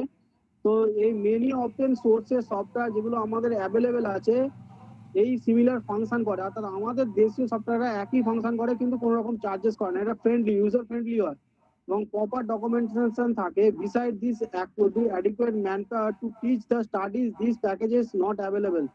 যেগুলো ধরো আমাদের ম্যান পাওয়ার বা কোনো কিছু যেগুলো অনেক কিছু লোককে নিয়ে কাজ করার প্রজেক্ট থাকে, সেগুলো এই সফটওয়্যার টুলস এর মাধ্যমে স্টুডেন্টরাই বানিয়ে ফেলতে পারে, বা প্যাকেজে সেখানে যেগুলোতে কিনে নিয়ে লাগাতে হয় সেগুলো, যেগুলো আমাদের সহজে উপলব্ধ নয়, সেগুলো আমরা এখানে পেয়ে থাকি এই সফটওয়্যার টুলস এর মাধ্যমে, এসওএস টুলস এর মাধ্যমে। The objective of this project to develop software tools for analysis, system and computation, create adequate manpower to teach students to use open source software and to develop simultation tools. These developed software should be user friendly and properly documented. এটা user friendly হয় তোমাদের আগেই বললাম। Such packages tailored to suit the need of our student will be plotted and success for making freely available to any student, teach the teachers or institution willing to use them. এইখানে যে জিনিসটা মানেটা বলা হয়েছে যে দেখো develop যে tools গুলো থাকে সেগুলোর সব থেকে বেশি সহজ হচ্ছে যে এগুলো ইউজার ফ্রেন্ডলি, মানে এগুলো সহজেই ইউজ করা যায়। সেটা শুধু স্টুডেন্ট নয়, টিচাররাও ইউজ করতে পারে বা ইনস্টিটিউশন যদি চায় ইনস্টিটিউশনও ইউজ করতে পারে। এসওএস টুলটা কাজে লাগিয়ে আমরা যেগুলো বিদেশি সফটওয়্যার আছে তার ডিপেন্ডেন্সি কমিয়ে সহজেই আমরা এই টুলসটাকে কাজে লাগিয়ে নিজেদের সুবিধা মতো টুলস কাজে লাগিয়ে নিজেদের ডেভেলপের কাজ করতে পারি। এটাই হচ্ছে এসওএস টুলস এর কাজ। টোটাল 18টা প্রজেক্ট ছিল, 18টা প্রজেক্টই আমি বলে দিলাম। তার সঙ্গে অ্যালং উইথ পুরোনো পিডিএফ এ যে আরো 10টা আমি বাদ দিয়েছি, সেগুলো একই জিনিস, কিন্তু বাদ দিয়েছি মিনস এই নয় যে এতটা গুরুত্বপূর্ণ নয়, গুরুত্বপূর্ণ, কিন্তু 18টা হচ্ছে সব থেকে ভাইটাল আমার কাছে লেগেছে। আমি মনে করি এটা থেকে কোশ্চেনও দেখেছি। তো এই 18টা তোমরা একটু ডিপলি স্টাডি করবে, যেরকম ভাবে আমি বলে দিলাম সেরকম ভাবে পড়বে। আর প্লাস সাথে সাথে কিছু কোশ্চেন প্যাটার্ন আমি দিয়েছি, প্লাস কিছু কোশ্চেন আমি আলোচনা করেছি কিরকম ভাবে কোশ্চেন আসে। তো নিশ্চয়ই এই ক্লাসটার কোনো ডাউট নেই, প্লাস বোরিং নেই, নিশ্চয়ই বোরিং কিছু হয়নি ক্লাসটাতে আশা করি। তো দেখো, তোমাদের যদি কারো কিছু কোশ্চেন থাকে জিজ্ঞেস করতে পারো। স্যার বলো। বলছিলাম ওই ইপিজি পাঠশালাটা আর একবার বলে দিন। দেখো, ইপিজি পাঠশালাটা আমি বললাম যেটা হচ্ছে যে এটা হচ্ছে একটা পাঠশালা। পাঠশালা মিন তো জানো আমাদের পড়াশোনার জায়গা বা পড়ি যেখানে। তো এটা আমাদের পিজি মিনস হচ্ছে ইউনিভার্সিটি লেভেলে, ইউজিসি এটাকে কন্ডাক্ট করা। UGC means university grand commission. আর এটা দুটো ডিপার্টমেন্ট আরো আছে সাথে, এমএইচআরডি আর আইসিটি, এনএমই আইসিটি। তো ইউজিসি কে এটা মেনলি ফাংশন এক্সিকিউট করতে দেওয়া আছে। এক্সিকিউট মানে ধরো আমি বলছি যে এরা দুজন পিছনে থাকে, কাজটা করে ইউজিসি, ঠিক আছে? তো এরা এটার কাজ হচ্ছে 70টার মতো সাবজেক্ট আছে, যেগুলো হচ্ছে মেটেরিয়ালস বেসড, অর্থাৎ রিসার্চ বেসড নয়। মেটেরিয়ালস বেসড আমি তোমাকে বললাম যে আমি একটা বাংলার কোনো কন্টেন্টের উপর রিসার্চ করছে কেউ, তো সেখানে তো আর তাকে কোনো ল্যাবে গিয়ে টেস্ট করতে হবে না, তাকে একটা পুঁথি খুঁজতে হবে। ধরো আমি বলছি 700 বছরের পুরনো একটা পুঁথি আছে যেখানে বাংলা শব্দের প্রথম টার্মস ইউজ করা হয়েছিল। তো সেই পুঁথিটা তো আর তুমি চাইলেই অ্যাক্সেস করতে পারবে না, কারণ তালপাতার পুঁথি হয় সেগুলো, সেগুলো সহজেই ব্রেকেবল, ভেঙে যায়। কেউ হাত দিয়ে যদি বারবার ঘাঁটে সেগুলো নষ্ট হয়ে যায়। তো আমরা কি করি, সেই পুঁথিগুলোকে একটা জায়গায় স্টোর করি, সেটাকে ভালোভাবে স্টোর করি। কিন্তু পড়াশোনার ক্ষেত্রে তো পুঁথিটার কি লেখা আছে সেটাও তো দেখা দরকার। তো ইপিজি পাঠশালা কি করে, সেই পুঁথিটার স্ক্যান কপি, অর্থাৎ একবারই স্ক্যান করে নেওয়া হচ্ছে, পিকচার করে নেওয়া হচ্ছে, সেই স্ক্যান কপি রাখা আছে, তুমি চাইলে সেটাকে অ্যাক্সেস করো এবং সেখান থেকে পড়ো। এই ইপিজি পাঠশালার এটাই কাজ, ইউজিসি এটাকে কন্ডাক্ট করে। আর কারো কোশ্চেন? স্যার স্যার এই বলছি স্যার এই ইপিজি পাঠশালাটা এটা কি ওই প্লে স্টোর থেকে ডাউনলোড করা যায় না আগে যেমন বললেন? ইপিজি পাঠশালাটা কোথা থেকে পাওয়া যায় এটাকে আমাকে একটু সময় দেবে, আমি তোমাকে বলে দেবো। নেক্সট দিন কোশ্চেন ক্লাসেতে গিয়ে আমি এটা আলোচনা করে দেবো, ঠিক আছে? এটা একটা নিশ্চয়ই ওয়েবসাইট থাকবে, ঠিক আছে? তো এটা ভালো কোশ্চেন করলে, আমার জানা নেই এটা, আমি জেনে দেবো, বলে দেবো। আর কোনো কোশ্চেন? ঠিক আছে স্যার সহজ টুলসটা বললে একটু ভালো হয়। কিটা? SOS tools. আচ্ছা, এসওএস টুলসটা আমি যেটা বললাম, দেখো যে এটা পুরোনো একটা যে পড়ালাম একটু আগে, যে সফটওয়্যারের ওপর, যে আমাদের কিছু কিছু সফটওয়্যার আছে যেগুলো কিনতে হয়, তার আপডেটেড ভার্সনও কিনতে হয়। তো এসওএস টুলসটা কিছুই নয়, আমাদের দেশীয় যে সফটওয়্যার সেটার যে ইউজার ফ্রেন্ডলি তৈরি করা, সেটার কাজ করে আমাদের ইউজার ফ্রেন্ডলি সফটওয়্যারকে প্রোভাইড করে আমরা সহজে যে নতুন নতুন যেগুলো দরকারি জিনিস, সক্সাদ মেকিং ফ্রিলি অ্যাভেলেবেল, যেগুলো সহজেই অ্যাভেলেবেল স্টুডেন্টদের জন্য, সেটা এসওএস টুলসে আছে। অর্থাৎ এটার কাজটা কিছু নয়, এটার কাজ হচ্ছে আপডেট, মেনটেন্স, এগুলো নিজেরাই করে। এই টুলসটা নিজেরাই একটা ডিপার্টমেন্ট আছে তারা করে। এটার কাজ হচ্ছে সায়েন্সের রিসার্চ আর ইঞ্জিনিয়ারিং ম্যানেজমেন্টকে সহজে একটা সফটওয়্যার প্রোভাইড করা। ধরো আমি একটা কথা বলছি যে আমাদের দেশেতে একটা সফটওয়্যার দরকার যেটা পুরনো সফটওয়্যার যেটা কোম্পানি দেয় সেটার থেকে খুব কস্টলি, তো এরা সেটাকে ফাইন্ড করে, এসওএস টুল কোম্পানি, এরা ফাইন্ড করে ইউজার ফ্রেন্ডলি একটা সফটওয়্যার তার এগেনস্টে বানিয়ে দেয়। এটাই এটার কাজ, আর কিছু নয়। এর অবজেক্টিভই হচ্ছে টু ডেভেলপ করা, ডেভেলপড একটা সফটওয়্যার করা যেটা আমাদের দরকার কিন্তু কিনে করতে হয় স্টুডেন্টদের। তো সেটাই, আর কিছু নয়, এর অবজেক্টিভই ওটা। স্যার বলো। হ্যাঁ, বলছি যে আরে ডিজি লকারটা একটু বলবেন, একটু এক্সপ্লেন করলে ভালো হয়। ডিজি লকারটা দেখো আমি বললাম যে কিছুই নয়, এটা একটা ক্লাউড স্টোরেজ, বাদলের মতনই ক্লাউড স্টোরেজ। কাজটা অন্য, কাজটা হচ্ছে তোমার যে ডকুমেন্টস আছে, pan card, Aadhaar card, driving licence, even if school certificate, তুমি তোমার সেফলি একটা স্টোর করে রাখতে পারো। এর কাজটা কোথায় লাগে, ধরো তুমি রাস্তায় বেরিয়েছো, যেখানে হার্ড কপি নিয়ে গিয়ে অনেকবার ভোগান্তিতে পড়েছো, হারিয়ে ফেলেছো কি নষ্ট হয়ে গেছে বৃষ্টিতে, হতেই পারে। তো ডিজি লকারে থাকা, তোমার মোবাইলে থাকা ডিজি লকার অ্যাপ, এটা অ্যাপ্লিকেশন। যে কোশ্চেন করছিল একটু আগে যে স্যার অ্যাপ্লিকেশনটা বলুন, এটা অ্যাপ্লিকেশন আছে কিনা, ডিজি লকারটা কিন্তু অ্যাপ্লিকেশন আছে, আমাদের মোবাইলে পাওয়া যায়। তো এটার কাজ হচ্ছে তুমি এখানে স্ক্যান করে নিলে 10 এমবির মতো একটা পিকচার আপলোড করতে পারবে, মিনিমাম 10 এমবি কে এখন পারমিশন দেওয়া হয়েছে। স্ক্যান করে নিয়ে তুমি এখানে সেভলি স্টোর করে নিলে সেটাকে এবার তার কপিটাকে তুমি পুলিশকে শো করাতে পারো, বা যে তোমাকে ট্রাফিক গাড়ি চালিয়ে যাচ্ছ, ড্রাইভিং লাইসেন্স তোমার দেখতে চাইলো, তো তুমি ডিজি লকার খুলে দেখিয়ে দিলে। অনেক সময় অনেক পুলিশ এটাকে মানতে চায় না, আমার ক্ষেত্রে 1-2 বার হয়েছে যে ডিজি লকারে থাকা ড্রাইভিং লাইসেন্স নয়, হার্ড কপি দেখাও। কিন্তু তারপরে আমি যখন তাদের সঙ্গে একটুখানি কথাবার্তা বললাম বা ভিডিও দেখালাম, তারা বুঝলো যে ডিজি লকার এখন গভর্নমেন্ট অফ ইন্ডিয়ার একটা ইনিশিয়েটিভ, তুমি তোমার ডকুমেন্টস না ক্যারি করে এখানে রেখে দিলেই হবে। আর কারো কোশ্চেন? আর স্যার, আচ্ছা হ্যাঁ বলো। স্যার বলছি এমএস ওয়ার্ড কেউ ক্র্যাক ভার্সন ইউজ করছে, আবার কেউ সেটার জন্য চার্জ দিচ্ছে, তো এই দুজন ইউজারের মধ্যে ডিফারেন্স কি? আচ্ছা দেখো, এমএস ওয়ার্ড এর যে ক্র্যাক ভার্সন ইউজ করে আর যেটা চার্জ দিচ্ছে, চার্জ যেটা দিচ্ছে সেটা হচ্ছে সেফলি থাকে, কোনো বাগস আছে না। বাগস মানে বলে তো যে কোনো ভাইরাস এফেক্টেড হওয়ার সম্ভাবনা কম থাকে, এটার কেয়ার এন্ড টেকার সেই কোম্পানিরই না, ঠিক আছে, যেটা Okay, কোম্পানি sir. তুমি নিচ্ছে। আর ক্র্যাক ভার্সন ইউজ করলে বাগস থাকে, বাগস মিন্স তার মধ্যে থাকা তোমার ডকুমেন্টস চুরি হয়ে যেতে পারে, তোমার ডকুমেন্টস নকল হয়ে যেতে পারে। তুমি একটা রিসার্চ প্রজেক্ট করছো, ধরে নাও কেউ এখান থেকে নিশ্চয়ই চান্স পেয়ে জিআরএফ পেয়ে একটা রিসার্চ প্রজেক্ট করছো, এবার এমএসএফ এর ক্র্যাক ভার্সন ইউজ করছো, হঠাৎ কোনো কারণে ইন্টারনেট অ্যাক্সেস করার জন্য তোমার বাগস ঢুকে গেছে তোমার ল্যাপটপে কি কম্পিউটারে, তো এমএস অফিসের যে কোনো ফাইলকে তারা ক্র্যাক করে নিতে পারে, নষ্ট করে দিতে পারে। লাইসেন্স থাকলে সেটা হবে না। Okay sir.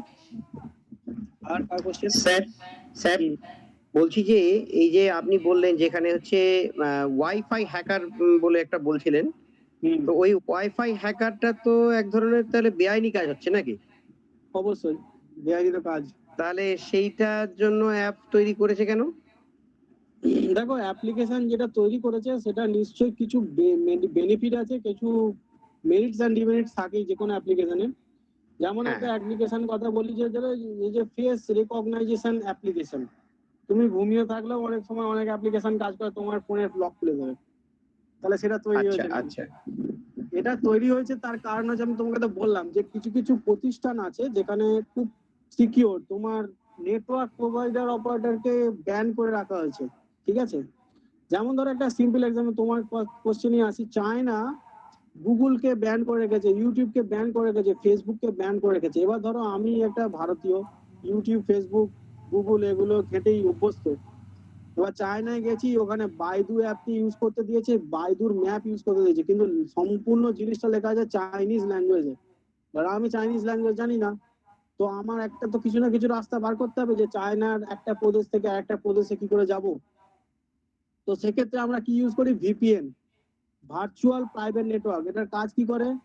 তোমার গুগল বা তোমার ইউটিউব যেগুলো ব্যান করা রয়েছে, তারা কি করে ওই দেশটার আইডেন্টিটিকে মুছে দিয়ে অন্য দেশে আইডেন্টিটি দিয়ে দেয়। ধরো আমি চায়নায় বিলং করছি, কিন্তু আমার লোকেশন কোথায় করে দেবে? অস্ট্রেলিয়া, যেখানে গুগল চলছে। আমার লোকেশন কোথায় করে দেবে? শ্রীলঙ্কা, যেখানে গুগল চলছে। আমার লোকেশন কোথায় করে দেবে? ব্রাজিল, যেখানে গুগল চলছে, বা ইন্ডিয়া। তো এই লোকেশনটাকে আমাকে চেঞ্জ করে দেয়। অর্থাৎ চায়নায় থেকেও আমি লোকেশন দেখাই হচ্ছে তোমার ইন্ডিয়ার বাইরে, চায়নার বাইরে। তো তার ফলে কি হয়, আমি সেখানে কাজটা করতে পারি। তেমনই যে কোনো ইনস্টিটিউশনে যদি কোনো কিছু প্রবলেম থাকে সেখানে ওয়াইফাই, এছাড়া অন্যান্য কাজে তো লাগে।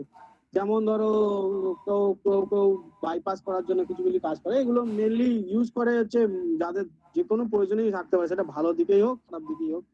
আর একটা জিনিস যেটা বলছিলাম, একটা কথা কি ভাবলাম যে হ্যাঁ, ওইটা তো বাইপাস করে ওই অ্যাপ্লিকেশন ইউজ করে, আরো অনেক কিছুই কাজ করে যেগুলো তুমি অনেক অ্যাপই দেখবে প্লে স্টোরে রয়েছে, যেগুলো কাজই রাখা উচিত না, মনে হয় যেন এটা থাকা উচিত না, কিন্তু থাকে। আর কারো কোশ্চেন? আচ্ছা আচ্ছা। আর এই ক্যাম স্ক্যানার বলে একটা অ্যাপ ছিল, সেটা তো আমাদের ভারতবর্ষে এখন ব্যান করে দিয়েছে, কিন্তু খুব ভালো কাজ করতো ক্যাম স্ক্যানার। এখন ওই ক্যাম স্ক্যানারটাকে যদি ব্যবহার করতে চাই, তাহলে আমি কিভাবে কি করতে পারি? এটা আমার একটা ব্যক্তিগত জিজ্ঞাসা। ক্যাম স্ক্যানার অ্যাপ্লিকেশনটা তোমাকে নামাতে গেলে হচ্ছে ও ভিপিএন থ্রু অন্য জায়গার কান্ট্রি ইউজ করে তুমি নামাতে পারো। আশা করি, আমি মনে করছি যে ধরো ভিপিএন ইউজ করবে, ভিপিএন ইউজ করে তোমার লোকেশনটা, প্লে স্টোরের লোকেশনটা অন্য কিছু করতে হবে, বা গুগল লোকেশনটা অন্য কিছু করতে হবে, করে সেখান থেকে ডাউনলোড করে নিজের মোবাইলে অ্যাক্সেস করতে হবে। কিন্তু আমার মনে হয় না যে সবসময় করতে হবে, কারণ ভিপিএনটা তোমাকে সবসময় অন রাখতে হবে। ভিপিএন হচ্ছে পুরো ফ্রি ভিপিএন ইউজ করলে হবে না, ওটা দিয়ে পয়সা দিয়ে কিনতে হবে।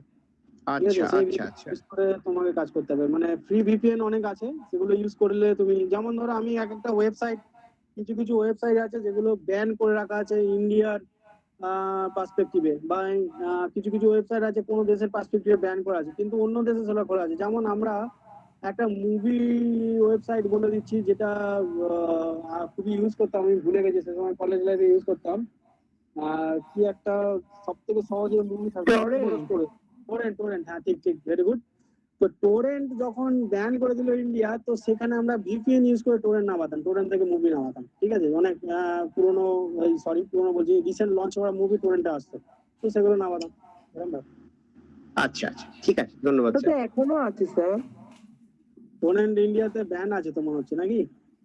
ওটা তো প্লে স্টোরে পাওয়া যায়, টরেন্টের দুটো সব অ্যাপই পাওয়া যায়। আচ্ছা আচ্ছা, সেটা আমি দেখিনি, কিন্তু ওয়েবসাইট মনে হয় ব্যান আছে। আর কারো কোশ্চেন? ঠিক আছে, চলো ক্লাস, তোমরা নিশ্চয়ই সবাই বুঝতে পেরেছো। আর ক্লাসের প্রেজেন্টসও আজ খুব ভালো ছিল, প্রায় 40+ স্টুডেন্ট ছিল, টোটাল স্টুডেন্টই সবাই ছিল। তো খুব ভালো লাগলো। আগের দিনের ক্লাসটা কিছু কারণে প্রবলেম হয়েছিল নেটওয়ার্ক ইস্যুর জন্য। তো যাই হোক, সবাই ভালো থাকবে। নেক্সট দিন ক্লাসে কবে দেবে আমি, ওরাই বলবে, তোমাদেরকে বলে দেবে নেক্সট ক্লাসটা কি হবে। এর 4 নম্বর ক্লাসের আমি পিডিএফ ফাইল অলরেডি হয়তো বানিয়ে ফেলেছে ওরা, আমি অলরেডি কন্টেন্ট দিয়ে দিয়েছি। আর তোমরা প্রত্যেকেই সেখানে পেয়ে যাবে নেক্সট ক্লাসে গিয়ে। তো ঠিক আছে, চলো সবাই ভালো থাকবে, নেক্সট ক্লাসে দেখা হবে, ওদের ডেট বলে দেবে তোমাদের। ঠিক আছে, আপনি ভালো থাকবেন sir, thank you. Thank you sir, আপনিও ভালো থাকবেন।